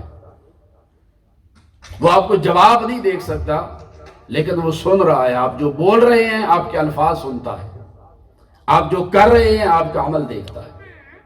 ایک بچہ دیکھتا ہے کہ میری والدہ ہر روز صبح اٹھ کے وضو کرتی، مصلی پر کھڑی ہو جاتی، اسے ایک لفظ نہ آتا ہو، وہ آپ کے ساتھ آ کے مصلی پہ الٹے سیدھے سجدے کرنے لگتا ہے یا نہیں کرتا؟ جب تھوڑا 6-7 ماہ کا تھوڑی شرارتیں شروع ہو گئیں، ٹھیک ہے، گھٹنوں کے بل چل رہا ہے، 2-4 قدم اٹھا رہا مصلی پر کھڑا ہو جائے گا، سر پہ ٹوپی لے لیتا ہے بچہ، اب دعا مانگتے ہیں وہ یوں ہاتھ اٹھا کے، وہ گھر میں دیکھتا ہے، جو دیکھتا ہے وہ پریکٹس کرتا ہے۔ ہاتھ اٹھاتے ہیں بچے کے چھوٹے ایسے، جو وہ دیکھتا ہے وہ کرتا ہے۔ اس لیے آپ یہ بات ذہن سے نکال دیجئے، بچہ ایسے کون سا سمجھ آ رہی ہے، میاں بیوی شاؤٹ کر رہے ہیں، میاں بیوی کا جھگڑا ہو رہا ہے، چلا رہے ہیں، استگے اور بول رہے ہیں، غلط الفاظ استعمال کر رہے ہیں، بچہ وہاں موجود ہے، بے شک وہ اپنے کھلونوں میں بیٹھا ہوا ہے، آپ کی طرف نہیں دیکھ رہا پر اس کے کان آپ کو سن رہے ہیں۔ اس کا مطلب ہے آپ اس کے لوح قلب پر کوئی تحریر لکھ رہے ہیں، آپ اس کو جو چیز دکھا رہے ہیں یہ بہت خطرناک چیز ہے. تو یہ نہ سمجھے کہ جب وہ بالکل ابتدائی چھوٹی عمر میں ہے تو وہ اسے کیا سمجھ آتی. اسے ہر بات کی سمجھ، وقت آئے گا اسے لفظوں کی سمجھ آ جائے گی. جب بعد میں بڑا ہوگا سمجھ اسے آ جائے گی کہ میں چھوٹا تھا تو میرے ماں باپ کیسے بولتے تھے، ملتے ملاتے کیسے تھے، لڑائی جھگڑا ایک ایک چیز. اور یہ پھر اس بچے کی ذہنیت پر اثر انداز ہوتے ہیں. اب والدین جھگڑتے رہتے ہیں، فار ایگزامپل بچہ چھوٹا بھی، وہ صرف دیکھتا ہے، آپ کو کچھ نہیں کہہ رہا. نتیجتاً جو اس بچے کے اندر آپ دیکھیں گے تھوڑا سا وہ سال سوا سال کا ہوگا، اس کے اندر ضد شروع ہو جائے گی. آپ بلائیں گے وہ اپنے کام میں لگا ہوا ہے، نہیں مانے گا. رو کے زبردستی کر کے اکڑ کے اپنی بات منوانے کی کوشش کرے گا. آپ پریشان ہوں گے بھی ایسا، اس کی طبیعت ایسی کیوں ہے؟ اس کی طبیعت ایسی اس لیے ہے کہ اس نے جو کچھ مشاہدہ کیا ہے اس میں آپ نے اس کو دکھایا ہی یہ کچھ تھا. آپ نے اگنور کر دیا کہ جی بچہ ہے. تو بے شک وہ بچہ تھا، لیکن اس نے جو آپ سے لینا تھا اس نے لے لیا ہے. وہ ضروری تھا کہ وہ آپ سے الفاظ ہی سیکھتا، اس نے آپ سے رویہ لیا ہے. رویہ جو ہوتا ہے نا، بیہیویئر، ایٹیچیوڈ، اس کے الفاظ نہیں ہوتے. اس نے آپ سے رویہ لے لیا، اور اس رویے کا لفظ اس کے پاس نہیں ہوں گے، وہ اپنے رویے کا اظہار بھی کرتا ہے. وہ بول نہیں سکتا، جو اس نے سیکھا ہے وہ دکھاتا بھی ہے. لیتا ماں باپ سے ہے، گھر کے ماحول سے. لہذا بچے کو آپ پورا انسان سمجھیں. وہ انسان کا بچہ ہے، وہ پورا انسان ہے. اس میں اللہ پاک نے دل بھی رکھا ہے، عقل بھی رکھی، دماغ بھی رکھا، روح بھی اس کے اندر ہے، نفس بھی اس کے اندر ہے، کان بھی رکھے، آنکھیں بھی دی. جو 5 سینسز آپ کے ہیں اس کے بھی ہیں. وہ پورا انسان ہے. وہ ریسیو بھی کرتا ہے، ڈیلیور بھی کرتا ہے. اس کے ریسیو کرنے کا طریقہ ہمیں سمجھ نہیں آتا بعض اوقات، اور اس کے ڈیلیور کرنے کا طریقہ بھی ہمیں سمجھ نہیں آتا، پر وہ دونوں کام کر رہا ہوتا. لہٰذا پہلا تربیت کی چیزوں میں یہ ضروری ہے کہ آپ گھر کے ماحول کو درست کریں. بچہ جو چیز بھی مشاہدہ کرے وہ اچھی ہو. اور دوسری چیز ہے رہنمائی. تقلید سے بچہ نکلتا ہے تو رہنمائی کی طرف آ جاتا ہے، گائیڈ لائن کی طرف آ جاتا ہے. آپ بچے کو گائیڈ کرتے ہیں، بیٹے نہیں ایسے نہیں کرنا، ایسے کرنا ہے، یہ لفظ نہیں بولنا، یہ بولنا ہے، ٹھیک ہے بیٹے لباس کو ایسے صاف رکھنا ہے، کھانا نہیں دائیں ہاتھ سے آپ نے کھانا ہے، ہاتھ پہلے دھونے ہیں، ٹھیک ہے. یہ آپ کی طرف سے رہنمائی ہے اس بچے کے لیے. اچھا اٹھتے ہوئے آپ نے فوری منہ دھونا ہے، کلی کیے بغیر کوئی چیز نہیں کھانی. جب وہ تھوڑا سا بولنے لگ جاتا ہے آپ اس کو یوں گائیڈ لائن دینے لگ جاتے ہیں. اب وہ بچہ آپ سے رہنمائی لیتا ہے. یہ رہنمائی جو شروع ہوتی ہے، یہ جو تھوڑا تھوڑا وہ بولنا شروع کرتا ہے وہاں سے لے کر 20-22 سال تک جاری رہتی ہے. بچے کو رہنمائی کی ضرورت ہوتی ہے. یہ نہیں کہ آپ اونگ دم ہو گیا تو والدین کی چھٹی نہیں. اسے رہنمائی کی اونگ دم ہو کر بھی، جوان ہو کر، یوتھ ہو کر بھی ابھی ضرورت ہے. 20-22 سال تک، 24 سال تک بچے کو رہنمائی کی ضرورت رہتی. والدین ہاتھ اٹھا لیتے، بس یہ اب بڑا ہو گیا، اب خود کمائے اور کھائے. اس کو ابھی بہت ساری چیزوں میں گائیڈ لائن کی، تربیت کی، رہنمائی کی ضرورت ہے. رویے جو بچہ دیکھ رہا ہوتا ہے ان کو اڈاپٹ کرتا ہے. بعض اوقات رویے غلط ہو چکے ہوتے ہیں. ان رویوں کو کیسے بہتر کیا جائے، رہنمائی کی ضرورت ہے، تربیت کی ضرورت ہے. کون دے؟ والد کے پاس ٹائم ہی نہیں ہے، صبح سے شام تک جاب ہے. آج بدقسمتی سے سوشل میڈیا آ گیا، تو جاب سے گھر میں آئے گا، کھانا کھا کے تو باقی ٹائم سوشل میڈیا لے جائے گا یا ٹی وی لے جائے گا. کئی لوگوں کو چسکا ہوتا ہے پاکستانی وہ تبصرے جن کا 1% بھی ملک اور قوم کو آپ کہیں گے کوئی فائدہ ہے تو وہ بھی نہیں. فضول بکواس ہے، ایسے یخ ہے. قوم کو بے وقوف بناتے، پریشان کرتے. جو تبصرہ کر رہا ہے وہ کسی نہ کسی پارٹی سے فنڈ کھا کے بیٹھا ہے، کرپٹ ہے خود. ان کے تبصرے سنیں گے، اسے اپنا گھر میں بیٹھے ہوئے یہاں پر بلڈ پریشر ہائی کرتے رہیں گے. ایسا ہوتا ہے یا نہیں ہوتا؟ تو وہی بھائی آپ وہ ٹائم بچوں کو دے دو.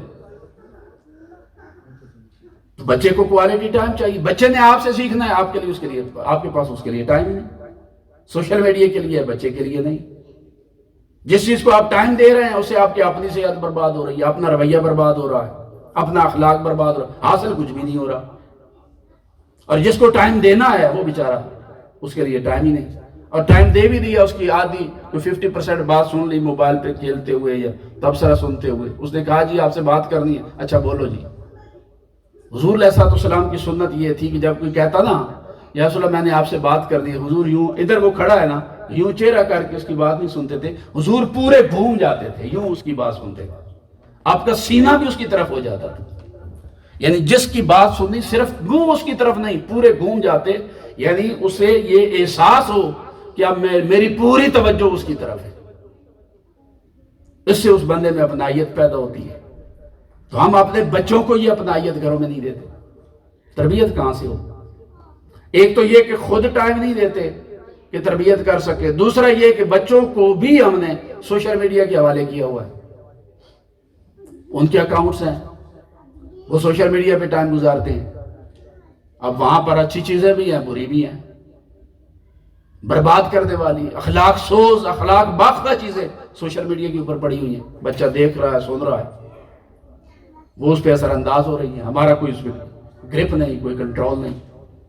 گھروں کے اندر ٹائم ہونا چاہیے بچوں کو، اگر آپ نے دینا بھی ہے کارٹونز وغیرہ کے لیے، ایک تو یہ کہ اپنی موجودگی میں دیں، دوسرا اسپیسیفک ٹائم ہو جی کہ 1 گھنٹہ آپ کو ہم دیں گے۔ تو سوشلی آپ اگر ان چیزوں میں بچوں کو کنٹرول نہیں کرتے تو بچے کی تعلیم متاثر ہوتی ہے۔ تو یہ رہنمائی ہے والدین کی طرف سے۔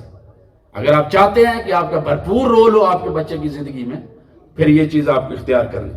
اور تیسری چیز ہوتی ہے بچے کی، پہلا میں نے کہا وہ تقلید سے سیکھتا ہے، دوسرا تقلید کا مطلب ہے کہ وہ فالو کرتا ہے، بڑوں کو فالو کرتا ہے، جو کچھ ماں باپ کرتے ہیں ان کو فالو کرتا ہے، جو کچھ بہن بھائی کریں ان کو فالو کرتا ہے، معاشرے میں بات میں نکلتا ہے، جو کچھ معاشرے میں ہو رہا ہے، جیسا لباس معاشرے میں پہنا جا رہا ہے وہ فالو کرتا ہے۔ تو وہ تقلید سے سیکھ رہا ہے۔ اب کس چیز کو فالو کرنا ہے، کس کو نہیں کرنا، لباس کیسا پہننا ہے کیسا نہیں پہننا، وہ تو آپ نے بتانا ہے۔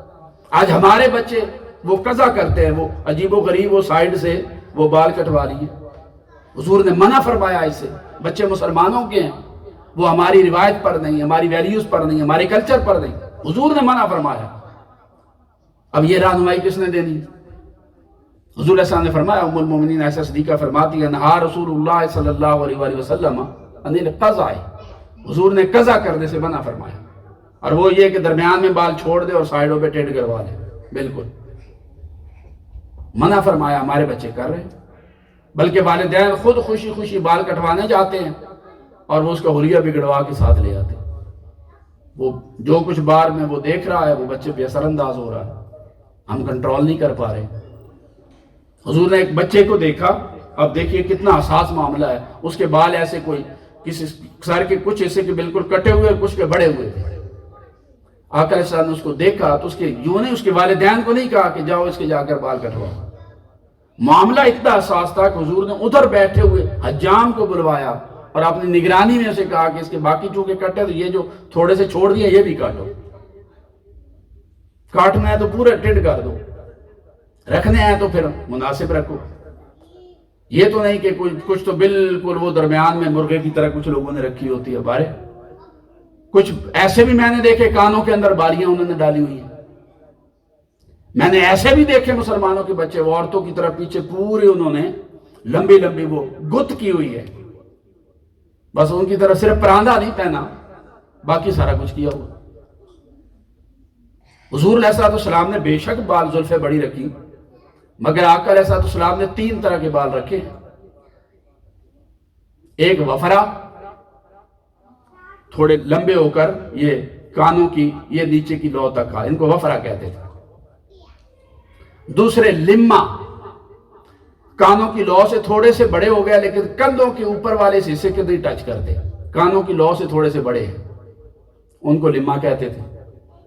اور تیسرے جمع، وہ بال تھے جو اتنے لمبے تھے کہ یہ کندھوں کے اوپر کے حصے کو ٹچ کرتے تھے۔ اس سے لمبے بال حضور نے رکھے ہی نہیں، اور آج وہ پیچھے پوری وہ اتنے لمبے لمبے بال رکھے۔ ہمارے مسلمانوں کے بچے کانوں کے اندر بالیاں ڈالی ہوئی۔ اب حضور علیہ السلام نے لعنت بھیجی ہے اس مرد پر جو عورتوں کی شبہات اختیار کرتا ہے اور اس عورت پر جو مردوں کی شبہات اختیار کرتی ہے، ان پہ لعنت بھیجی، اور یہ کبیرہ گناہ ہے، اسے منع فرمایا۔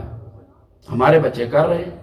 اب جب ہم بات کرتے ہیں بچے کو رہنمائی کی ضرورت ہے، تو بچے کو اپنی ویلیوز دیں۔ اچھا کیا ہے ہماری ویلیوز کے مطابق، برا کیا ہے ہماری ویلیوز کے مطابق، اور ہماری سے مراد اسلام کی ویلیوز۔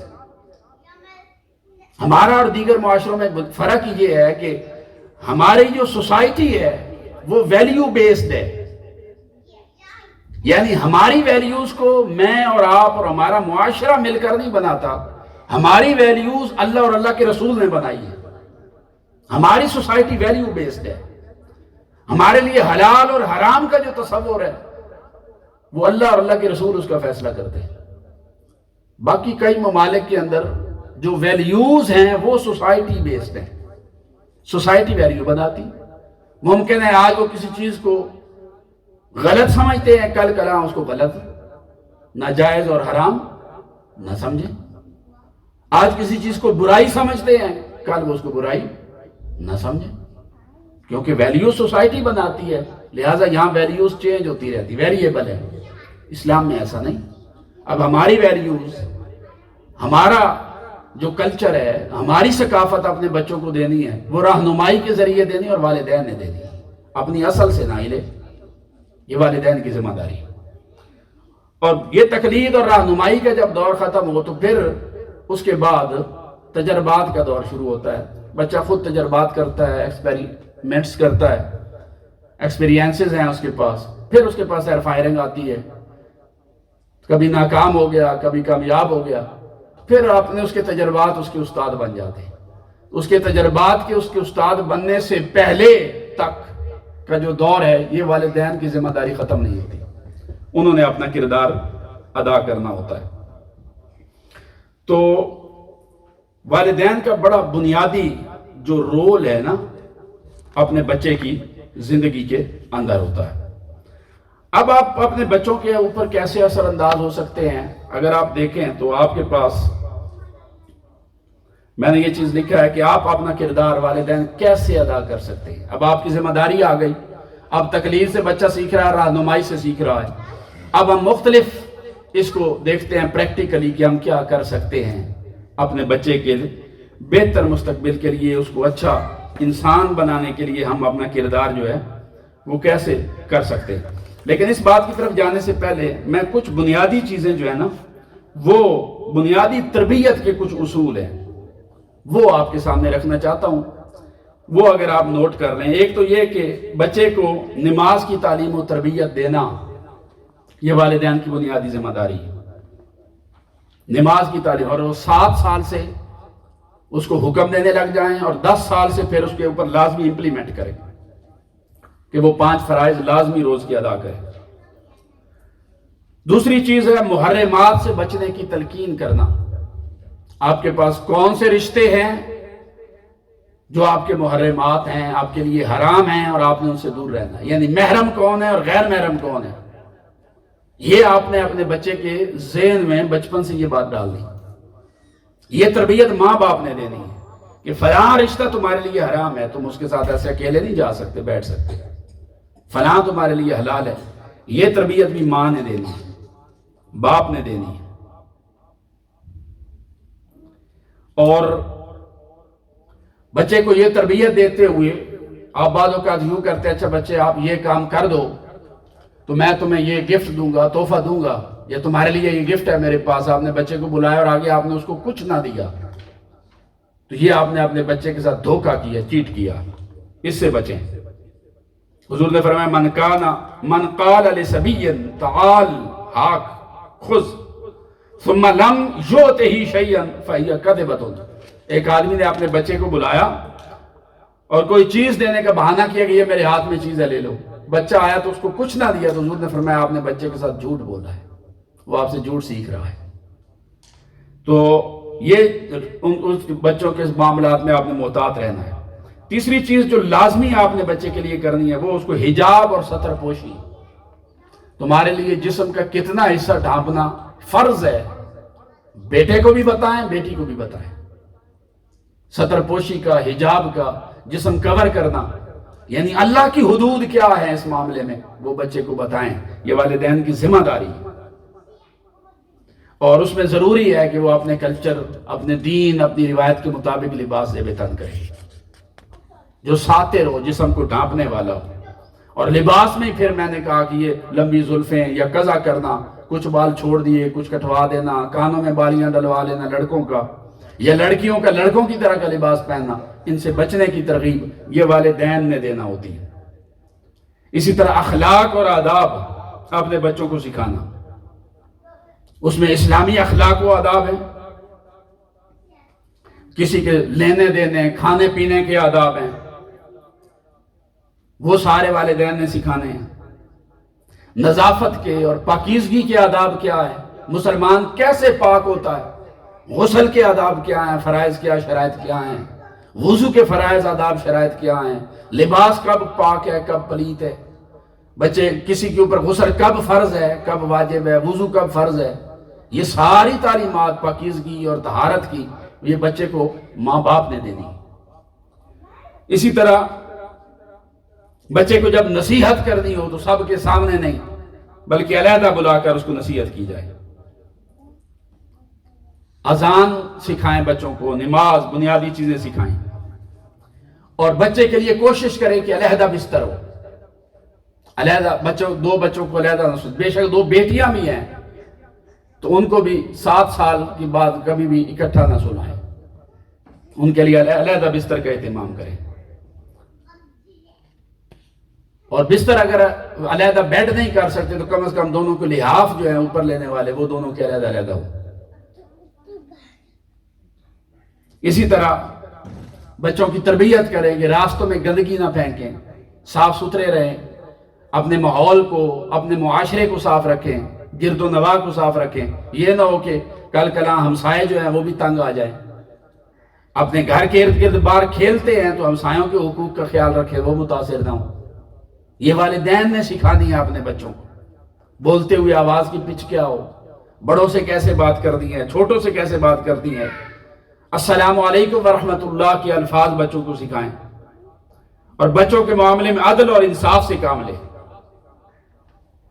اور کہ جو ان کو دیتے ہیں، خرچہ دیتے ہیں، برابر دیں. یہ نہیں کسی ایک بچے کا حق مار دیں، کسی کے اوپر آپ بڑے راضی رہیں. تو آپ عدل و انصاف اگر آپ نہیں کریں گے، جس کو آپ بہت نواز رہے ہیں دراصل وہ بھی آپ سے ناانصافی ہی سیکھ رہا ہے. تو بچوں کے معاملے میں عدل و انصاف یہ بھی والدین کی ذمہ داری ہے. اسی طرح نوجوان نسل ہے، ان کے مسائل ہیں. اگر والدین ان کی بات گھر میں نہیں سنیں گے تو وہ کس کو سنائیں؟ اگر انہوں نے باہر معاشرے میں کوئی کان اپنے لیے ڈھونڈ لیے تو وہ پھر کبھی بھی والدین سے مشاورت نہیں کریں گے، وہ اپنے فیصلے خود کریں گے. تو بچوں کے ساتھ گھر میں ان کو مشاورت کا ماحول دیں، وہ اپنی بات آپ کے ساتھ کر سکیں، اور وہ تب کر سکیں گے جب آپ میں سننے کا سلیقہ ہوگا. وہ بول رہے ہیں درمیان میں بات کاٹ دی، یہ ویسے بھی ادبی ہے، اس کو پوری بات کرنے دیں، اس کی بات سنیں تحمل سے. ماننا یا نہ ماننا یہ بات کی بات ہے، کم از کم سنیں تو تحمل سے. پھر وہ بات سن لے، وہ دیکھے کہ میرا باپ، میری ماں میری بات سن رہے ہیں، اس میں ماں باپ کے لیے ادب احترام پیدا ہوگا. وہ کوئی بھی بات ہوگا بھاگ کے اپنے والدین سے مشورہ کرے گا. آپ نہیں سنتے، اب اس کا جی چاہتا ہے کہ وہ مشاورت کرے، آپ نہیں، وہ پھر ارد گرد باہر کسی کو ڈھونڈے گا. باہر پتہ نہیں کوئی اچھا ملے نہ ملے، کسی برے کے ہاتھ چڑھ گیا، آپ کے ہاتھوں سے گیا. پھر آپ بوڑھے ہو جائیں گے، آپ سننا چاہیں گے اس کو، وہ کہے گا sorry I don't have time. اس وقت میرے پاس ٹائم تھا، آپ کے پاس نہیں تھا، آپ سننے کو تیار نہیں تھے. آج آپ مشاورت کرنا چاہتے ہیں، میرے ساتھ ڈسکس کرنا چاہتے ہیں، بٹ آئی ایم بزی. پھر وہ ٹائم نہیں دے گا. اور اعتماد ہو بچپن میں ڈسکشن کا تو وہ بچہ ہمیشہ اپنے والدین کے ساتھ رہے گا. اسی طرح احکام شریعت کی پابندی، اور کبھی بھی تنہا اور اکیلا علیحدہ بچوں کو گھر میں رکھا ہوا ہے تو سیپریٹ روم میں ان کو انٹرنیٹ اور لیپ ٹاپ مت دیں، اپنی نگرانی میں ان کو سامنے بیٹھ کے استعمال کروائیں. جب سونے کا ٹائم ہو جائے تو ان کے موبائل، ان کے لیپ ٹاپس وغیرہ وہ بند ہوں اور آپ کے کمرے میں. تنہائی میں یہ چیزیں مت دیں. اور ان کے پاس ایکسٹرا ٹائم ہے تو وہ انہیں کہے کہ وہ ذہنی مشقت میں اس کو صرف کریں یا باہر نکلے گیمز کھیلیں. یہ موبائل اور ٹک ٹاک اور چیٹ وغیرہ اور ان چیزوں کے اوپر نہیں, کوئی فزیکلی اس کو انوالو کریں, گیمز وغیرہ کی طرف بھیجیں, تاکہ اگر نوجوان ہے تو وہ صحت مند رہے. تو یہ بنیادی تعلیمات ہیں. اس میں ابھی بہت کچھ اور بھی ہے جو کہا جا سکتا ہے بچوں کی تعلیم اور تربیت کے حوالے سے. اب بچوں کو ذہین بنانے کے لیے آپ ان سے ذہنی آزمائش کے سوالات کریں, آپ ان سے انسانوں کے بارے میں سوال کریں. انسانوں کے بارے میں یہ آپ کے پاس جو سلائیڈ ہے نا چوتھے نمبر پر, یعنی فرسٹ پیج کے بیک سائیڈ اگر آپ دیکھیں تو سب سے اوپر والی سلائیڈ, وہاں پہ میں نے یہ چیز لکھی ہے. آپ انسانوں کے بارے میں سوال کریں ان سے, پرندوں کے بارے میں, جانداروں کے بارے میں ان سے سوال کریں, مختلف اشیاء کے بارے میں سوالات کریں, مختلف واقعات کے بارے میں ان سے پوچھیں. اس سے بچے کے اور آپ کے مابین انٹریکشن قائم رہے گا. وہ آپ کے ساتھ ڈسکشن میں انوالو رہنا سیکھے گا. کوئی مسئلہ ہوگا وہ آپ کو کنسلٹ کرے گا, پہلے آپ سے پوچھے گا. انفارمیشن آپ کو دے گا بھی صحیح, آپ سے لے گا بھی صحیح. اور جب اس کے پاس جواب نہیں ہوگا تو وہ سوچنے پر بھی مجبور ہوگا. اس نے یہ چیز آپ سے لینی, آپ دیں گے اس کو. اسی طرح اس کے ساتھ گفتگو کرتے ہوئے آپ اچھے الفاظ اس کو سکھائیں, غلط الفاظ سے منع کریں. غلط الفاظ بولے تو ناراضگی کا اظہار کریں, لیکن سختی اور غصے سے گریز کریں, نرمی سے پیار سے سمجھائیں. اور اگر کوئی کبھی وہ ایسا لفظ تگیور استعمال کرتا ہے, کوئی گالی گلوچ کا لفظ استعمال کرتا ہے, اس سے پوچھیں کہ اس نے یہ لفظ کہاں سے سیکھا ہے, اس کا آپ کے علاوہ کس کے ساتھ اٹھنا بیٹھنا ہے, کس سنگت میں ہے جہاں پر اس طرح کے لفظ استعمال کیے جاتے ہیں. اور اس کے الفاظ پر ڈانٹ ڈپٹ نہیں, مارنا نہیں, لیکن اپنے چہرے کے تاثرات کے ساتھ آپ ناراضگی کا اظہار کریں. اور اگر کوئی نیا لفظ اور اچھا لفظ استعمال کرے, حوصلہ افزائی کریں, اس کی تعریف کریں, اس کو متبادل اچھے الفاظ سکھائیں. اچھے الفاظ پر حوصلہ افزائی اور برے الفاظ جو ہیں وہ چھوڑنے کی اس کو ترغیب دیں. اسی طرح بچوں کے لیے تعریف اور تحسین یہ بچے کی بنیادی ضرورتوں میں سے ایک ضرورت ہے. اس کو اپریشیٹ کیا جانا, تعریف کیا جانا. اس کو آپ اس کی تعریف کریں, کوئی اچھا کام کرے اس کو خوب تعریف کریں. اور بچوں کے ساتھ کبھی بیٹھ کر یہ ماحول بنائیں, انہیں بتائیں کہ میرے اندر آپ کو کون سی چیزیں اچھی لگتی ہیں. آپ کے اندر تو یہ خوبی ہے, ماشاءاللہ آپ بات بھی مانتے ہو, آپ ہر وقت باوضو رہنے کی کوشش کرتے ہو, آپ بڑے فرینک ہوتے جا رہے ہو, اب آپ کی نمازیں بھی پوری ہوتی ہیں, کھیل بھی بڑا اچھا کھیلتے ہو, اسکول میں بھی بڑے اچھے جا رہے ہو, یار آپ بہت اچھے ہو, آپ بڑے فرینک ہو, آپ میری آنکھوں کی ٹھنڈک بنتے جا رہے ہو. یعنی آپ ایسے الفاظ جب استعمال کریں گے تو it means you are trying to develop a bridge between you and your child. یہ چیز بہت فروٹفل ہے. بچہ تعریف سے زیادہ اثر حاصل کرتا ہے, تنقید سے نہیں. بہترین الفاظ میں اس کی تعریف کریں, اس کی کبھی بھی عزت نفس کو مجروح نہ کریں. اب بچے کو جو بنانا چاہتے ہیں اس کے حساب سے اس کے ساتھ ڈیل کریں. مثلا آپ کا بچہ ہے, آپ اسے ڈاکٹر بنانا چاہتے ہیں, ڈاکٹر, اس کے ساتھ ایسے ہی آپ ٹریٹ کریں جیسے ڈاکٹرز کے ساتھ ٹریٹ کیا جاتا ہے. ٹھیک ہے نا. گھر میں بیٹھے ہوئے ہیں, کل میں نے کسی نے کلپ بھیجا, بڑی اچھی اس نے مثال دی. اس نے کہا جی آپ دیکھیں, آپ اپنے بچے کو جج بنانا چاہتے ہیں. فار ایگزامپل گھر میں بیٹھے مہمان آ گئے, بچہ کرسی پہ بیٹھا ہے. اب مہمان کو کرسی چاہیے تو اب یوں نہ کہ چلا اٹھ کرسی سے, نہیں. اگر آپ نے جج بنانا ہے, آپ یوں سمجھے وہاں جج بیٹھا ہے اور آپ نے کرسی خالی کروانی, اب کیسے کروائیں گے؟ تو جو الفاظ آپ اس جج کے لیے بولیں گے نا, وہ آپ نے اب بچے کے لیے بول دیں. اسے کہہ جی محترم, اگر آپ مناسب سمجھیں, وہ آپ سے عمر میں بڑے ہیں, یہ کرسی ان کے لیے خالی کر دیں. ٹھیک ہے. اب یہ الفاظ استعمال کریں. کرسی تو بچے نے آپ ڈانٹ کے اٹھائیں گے پھر بھی خالی کرنی ہے. تو ریسپیکٹ سے اٹھائیں گے. تو اب آپ نے جو اس کو بنانا چاہتے اس کے مطابق لفظ استعمال کیا. حضور اگر ناگوار نہ گزرے تو یہ کرسی مہمان کو دے دیں. حضور اگر آپ مصروف نہ ہوں تو ایک گلاس پانی لا دیں. اگر مناسب سمجھیں تو میرا یہ کام کر دیں. تو یہ الفاظ یہ ڈیولپ کرتے ہیں بچوں کے اندر اعتماد آپ کے لیے.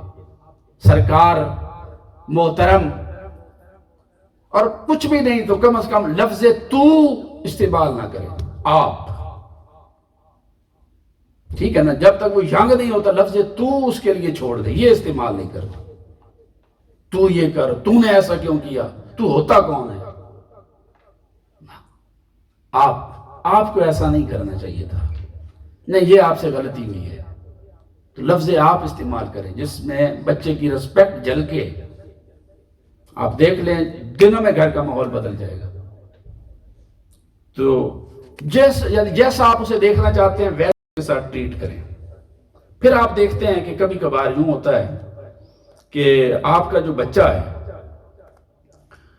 وہ ضدی ہوتا جا رہا، بات نہیں مانتا، چھوٹی چھوٹی باتوں پہ غصے میں آ جاتا ہے، نئی نئی چیزوں کے تقاضے کرتا ہے، نئے کھلونے جی، نئے کپڑے دیں مجھے، یا دوسروں سے چیزیں چھینتا ہے، یا حسد اور جلن کے مرض میں مبتلا ہو چکا ہے.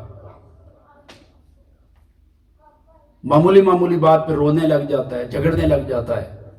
اس کا مطلب ہے کہ اس بچے کی عزت نفس کو بری طرح سے یا تو متاثر کیا گیا ہے، مجروح کیا گیا ہے، یا وہ بچہ حسد اور جلن کا شکار ہو چکا ہے. اب جب بچہ کسی کے کھلونے چھین رہا ہے، بار بار ڈیمانڈ کرتا ہے مجھے فلاں کے پاس ہے، کمپیریزن کرتا ہے میرے پاس نہیں، فلاں کے پاس یہ بھی ہے، اس کا مطلب ہے کہ وہ جو بچہ ہے وہ یا جلن کا شکار ہے یا حسد کا، یا وہ احساس کمتری میں مبتلا ہو چکا. اب آپ نے ہی اس کو نکالنا ہے. اگر آپ نے نکالے گا تو کیسے نکلے گا؟ وہ حسد کے کنویں میں گرا ہوا ہے اور ماں باپ نے نکالنا ہے، اور ماں بھی ٹائم دینے کے لیے تیار نہیں، باپ بھی تیار نہیں. کیا ہوگا؟ آپ بچے کو ضائع کر لیں. لہٰذا اس کے لیے ٹائم سپیئر کریں، اور ٹائم سپیئر کر کے اس کو اسے نکالیں. اگر جلن اور حسد کا شکار ہو چکا ہے تو تحفے تحائف دلوانے کی طرف اس کو لے کے جائیں. گفٹ خود خریدیں، اسے کہیں یہ میرے بیٹے کی طرف سے یا بیٹی کی طرف سے آج فلاں کے لیے گفٹ ہے. اس کے ہاتھوں سے کھانے تقسیم کروائیں، اس کے ہاتھوں سے گفٹ دلوائیں دوسرے کو. ناشتہ اگر اس کو دے دے تھوڑا زیادہ دے دے، کہنا بیٹے کسی اور کے ساتھ شیئر کر لینا. تو چیزیں اپنی شیئر کرنے کی ترغیب دیں اس کو. پرانے گھر میں کھلونے پڑے، کپڑے پڑے ہوئے ہیں، پرانی چیزیں ہیں، تو بیٹے آپ کے استعمال کی نہیں، کیا خیال ہے ہم یہ کہ آپ کسی اور کو نہیں دے دیتے یہ؟ اچھا کس کو دیں؟ مشورہ لیں اس کو، اس سے یہ کام کروائیں. اب دیکھیے عبدالستاری تھی پاکستان میں، ہر کوئی جانتا ہے کتنی خدمت کی انہوں نے معاشرے کی. وہ کہتے ہیں کہ بچپن میں ہمارے ہاں غربت تھی، مگر میری ماں مجھے یہ کہتی تھی کہ میں نے آج تمہیں یہ ایک روٹی دی ہے اسکول کے لیے، آدھی تم نے کسی اور کو دے دی.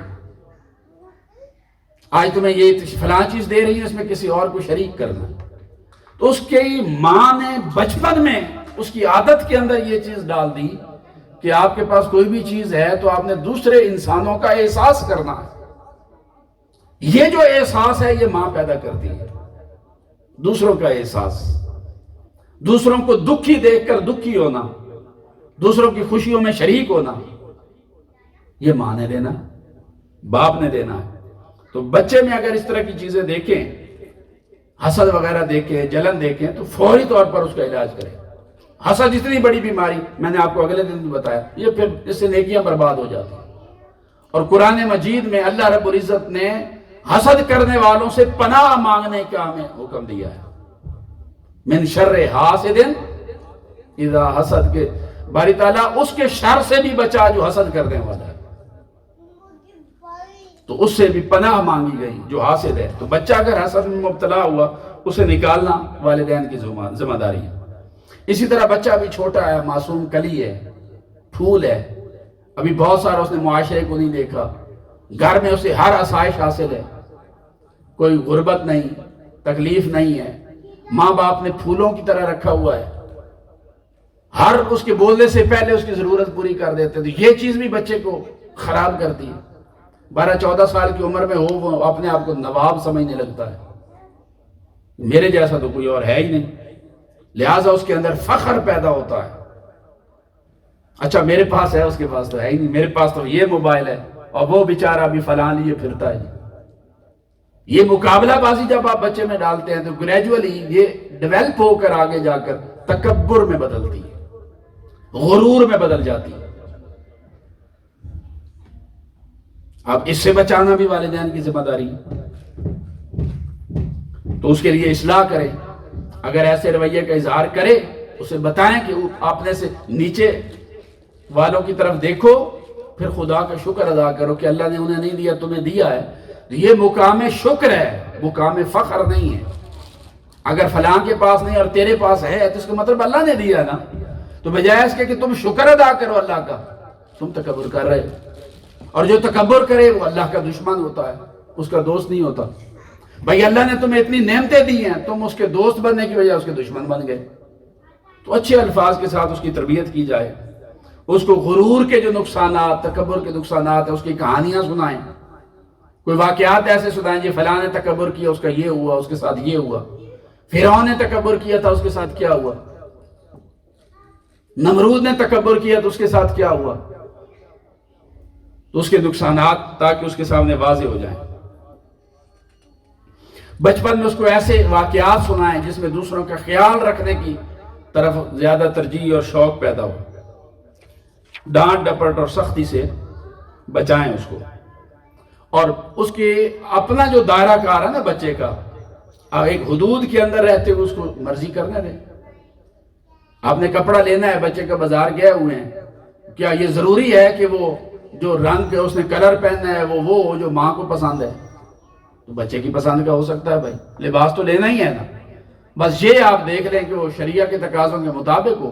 باقی جہاں جس حد تک اس کی باقی چیزیں ہیں, جہاں تک اس کی مرضی چل سکتی ہے جن معاملات میں, اس کو اس میں مرضی کرنے دے. یہاں سے اس کو چھوٹے چھوٹے فیصلے وہ خود کرے گا تو اس کے اندر صلاحیت پیدا ہوگی, اسے فیصلے کرنے کا سلیقہ آئے گا, کام کرنے کا سلیقہ آئے گا. آپ سے باہر جانا چاہتا ہے, آپ سے اجازت لے کر باہر جاتا ہے, آپ کو پتا ہے کہاں جا رہا ہے, اگر اس کو اجازت دیں, اچھے دوستوں کی طرف جا رہا ہے, اپنے دوستوں کو اور وہ اچھے ہیں گھر بلانا چاہتا ہے, اس کو اجازت ہے, آپ کی نگرانی میں ہوگا. تو اس کی بالکل اس کو ہر سائڈ سے باندھ کر نہ رکھ دیں, تاکہ وہ آپ کے اور اس کے مابین جو ایک آزادی کا تصور ہے نا وہ اس کو بھی انجوائے کرے. اور پھر آپ گھر میں رہتے ہیں, کوئی غلطی ہو گئی, خطا ہو گئی, تو آپ کوئی فرشتے تھوڑی ہیں کہ آپ سے غلطی نہیں ہو سکتی. غلطی جب بھی ہوگی بچے کی ہوگی, ایسا تو نہیں ہے. کبھی آپ سے غلطی ہو سکتی ہے. بھائی آپ نے لفظ بول دیا, نہیں بولنا چاہیے تھا, غلطی ہو گئی, تو اپنے اندر معذرت پیدا کرنا کا جذبہ پیدا ہونا چاہیے. غلطی کا اعتراف خود بچوں کے سامنے کریں, نہیں یہ مجھ سے غلط ہوا ہے, یہ نہیں ہونا چاہیے تھا. جب آپ غلطی کا اعتراف کریں گے تو بچے سے غلطی ہوگی تو اس کے اندر بھی اعتراف پیدا ہوگا. بچہ اگر غلطی تسلیم کر لے کہ مجھ سے یہ غلط ہوا تو اس کو معاف کریں, اور اس کی حوصلہ افزائی کرتے ہوئے اسے کہے کہ ٹھیک ہے بیٹے کوئی بات نہیں, انشاءاللہ آئندہ ایسا نہیں کریں گے, آئندہ اس غلطی سے بچنا ہے. تو یہ چیزیں چھوٹی چھوٹی بالکل باتیں ہیں جو ہم اپنے بچوں کے لیے گھروں میں کر سکتے ہیں. اب کچھ سے غلطی ہو گئی, اس نے معافی بھی مانگ لی, تو اب آپ اس کو معاف کر دیں. غلطی ہو جائے اور غلطی پر معافی مانگ لی جائے, یہ تو آدم علیہ السلام کی صفت ہے. انہوں نے معافی مانگی اللہ پاک سے, ربنا ظلمنا انفسنا وان لم تغفر لنا وترحمنا لنکونن من الخاسرین. باری طرح ہم سے غلطی ہو گئی, ہم اپنی جانوں پر ظلم کر بیٹھے, تو ہمارے اوپر رحم نازل فرما, اگر تو نے کرم نہ فرمایا تو ہم نقصان اٹھانے والوں میں سے ہو جائیں. تو غلطی تسلیم کر لے تو معاف کرنا اللہ کی سنت ہے, تو آپ اللہ کی سنت زندہ کریں. اس کے اندر یہ جذبہ پیدا کریں کہ غلطی ہو تو فوری سوری بولنے کے جذبہ, اس میں غلطی تسلیم کرنے کے جذبہ ہو. اور غلطی اگر کر کے پھر اس پر ڈٹا ہوا ہے تو پھر عذر گناہ بدتر از گناہ. ٹھیک ہے نا, عذر گناہ بدتر از گناہ، غلطی کرنے کے بعد اس پہ ڈٹ جانا، اس کی اون شلنگر دینا، اس کو جسٹیفائی کرنا، ٹھیک ہے، اس کی بیسس طرح میں نے یہ غلطی نہیں یہ تو میں نے اس لیے کیا تھا، یہ غلطی تو نہیں یہ تو اس لیے ہو گیا، تو غلطی کر کے پھر اس کی جسٹیفائی کرنا، یہ اس گناہ سے، اس غلطی سے بھی بڑا گناہ ہے۔ تو جو یہ کام کرے یہ پھر شیطان کی صفت ہے۔ اس نے گناہ کیا، اللہ کے کہنے پر سجدہ نہ کیا، تو اللہ پاک نے اس کو موقع دیا، بھی تو نے سجدہ یا ما مانا کا اذ امرتک ان تسجد لآدم، جب میں نے تمہیں آدم علیہ السلام کو سجدہ کرنے سے حکم دیا تو نے سجدہ کیوں نہ کیا؟ کس چیز نے تمہیں سجدہ کرنے سے روک دیا؟ وہ کہنے لگا انا خیر منہ، میں ان سے بہتر ہوں، بجائے اس کے کہ فرشتوں کی طرح سائڈ پر ہو جاتا، قالوا سبحانک لا علم لنا الا ما علمتنا، باری تعالیٰ تیری ذات پاک ہے، ہم نے جو آدم علیہ السلام کے بارے میں کہا ہمیں پتہ ہی نہیں تھا، تو پاک ہے میرے مولا، یہ واقعی اس قابل ہیں کہ انہیں خلیفہ بنایا جائے۔ یہ اکڑ گیا، ڈٹ گیا، اپنی غلطی تسلیم نہیں کی، تو اللہ نے فرمایا فاخرج منھا انک رجیم، دفع ہو، نکل جا میری جنتوں سے، تو دھتکارا ہوا ہو چکا، اس کو نکال دیا۔ تو بچہ غلطی کر دے تو اس کو غلطی میں معافی مانگنے کے جذبہ پیدا کرے۔ پھر یہ بھی دیکھے کہ بچے ہمیشہ من کے سچے ہوتے ہیں، معصوم ہیں، من کے سچے ہیں، ان کے اندر عیاری نہیں ہے، دجل نہیں ہے، فریب نہیں ہے۔ یہ چیزیں جھوٹ، کذب، دجاری، فریب، دھوکہ، یہ معاشرہ سکھاتا ہے، گھر سکھاتا ہے، ہمارا ماحول سکھاتا ہے، ٹھیک ہے۔ اب ہم کہتے ہیں اچھا باہر کوئی آیا تو بیٹے آپ کہہ دو پاپا گھر پر نہیں ہے، تو وہ کیا سیکھے گا؟ بتا دو مما سو رہی ہے، بیل بجی موبائل کی آپ بات نہیں کرنا چاہتی، بیٹے آپ کہہ دو کہ مما کا موبائل میرے پاس ہے تو وہ سوئی ہوئی، تو آپ نے اس کو میسج دیا ہے کہ آپ نے جھوٹ بولنا ہے، آپ نے ڈکٹیٹ کیا اپنے عمل کے ذریعے، آپ کے لفظ اسے کہتے ہیں بیٹے جھوٹ نہ بولا کرو، آپ کا عمل اسے کہہ رہا ہے کہ بیٹا جھوٹ بولو، تو اس نے آپ کے لفظوں کو نہیں آپ کے عمل کو لینا، اس کو پک کرے گا۔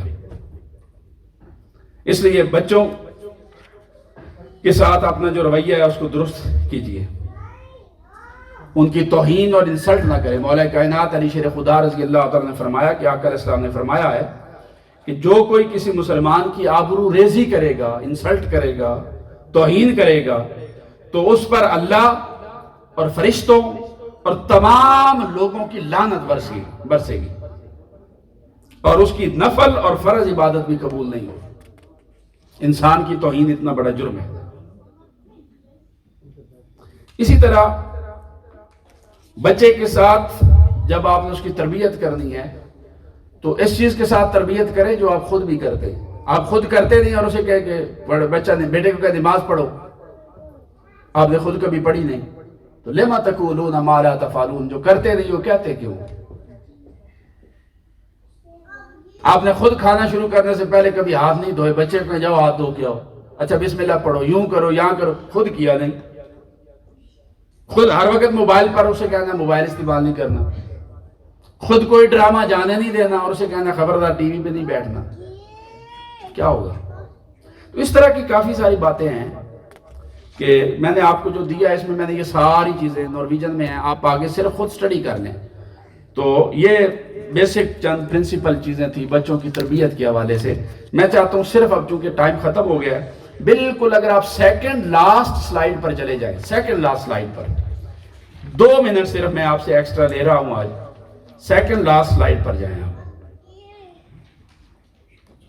میں نے اردو میں لکھا، میں آپ کے لیے پڑھ رہا ہوں، آپ نے مجھے ایک ایک اس کا جواب دینا کہ کیا ہوگا۔ یہ ایک کیس سٹڈی ہے، میں نے اسلام کے بیسک پرنسپلز کو ایک خلاصہ سا جو ہے نا وہ 1.5 گھنٹے میں آپ کے سامنے رکھ دیا۔ اب ایک کیس سٹڈی ہے، میں ایک تحریر پڑھ رہا ہوں اور یہ واقعہ ایسا ہی ہے۔ ایک صاحب کہتے ہیں کہ ماں باپ کی نظر میں میری کوئی اہمیت نہ تھی، جب میں بچہ تھا تو اکثر میری توہین اور سرزنش کرتے تھے، یعنی مجھے جھڑکتے رہتے تھے، کسی کام میں مجھے شریک نہیں کرتے تھے، اور اگر میں کوئی کام سر انجام دے دیتا تو اس میں سے کیڑے نکالتے اور دوستوں کے سامنے میری بے عزتی کرتے تھے۔ اب یہ بچپن میں اس کے ساتھ ہوا ہے، ماں باپ کی نظر میں عزت کوئی نہیں تھی، اکثر میری توہین کرتے، جھڑکتے، کسی کام میں مشاورت کوئی نہیں کرنی مجھے میرے ساتھ، اور میرے کام میں کیڑے نکالنا ہے، جھڑکنے، انسلٹ کرنی، توہین کرنی، مارنا. تو بچپن میں یہ کچھ میرے ساتھ ہوا ہے. اب آپ بتائیں جس بچے کے ساتھ بچپن میں یہ کچھ ہوگا، بڑے ہو کر اس بچے کے تاثرات کیا ہوں گے؟ وہ کیسا انسان بنے گا؟ جی جی، نمبر ایک چیز لیک آف کانفیڈنس آئے گا اس میں، بالکل. اور نیگیٹو ہوگا، اور غصہ بہت زیادہ ہوگا، عدم برداشت، اور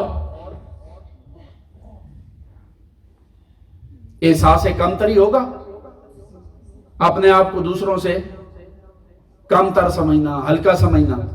کیا اس بچے کے اندر فیصلہ کرنے کی قوت ہوگی؟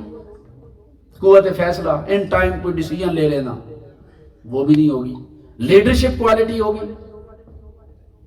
اس بچے کے اندر رحم ہوگا دوسروں کے لیے، محبت، ہے جی، رحم بھی نہیں ہوگا، محبت بھی نہیں ہوگی، برداشت ہوگی کسی کی بات قبول کرنا.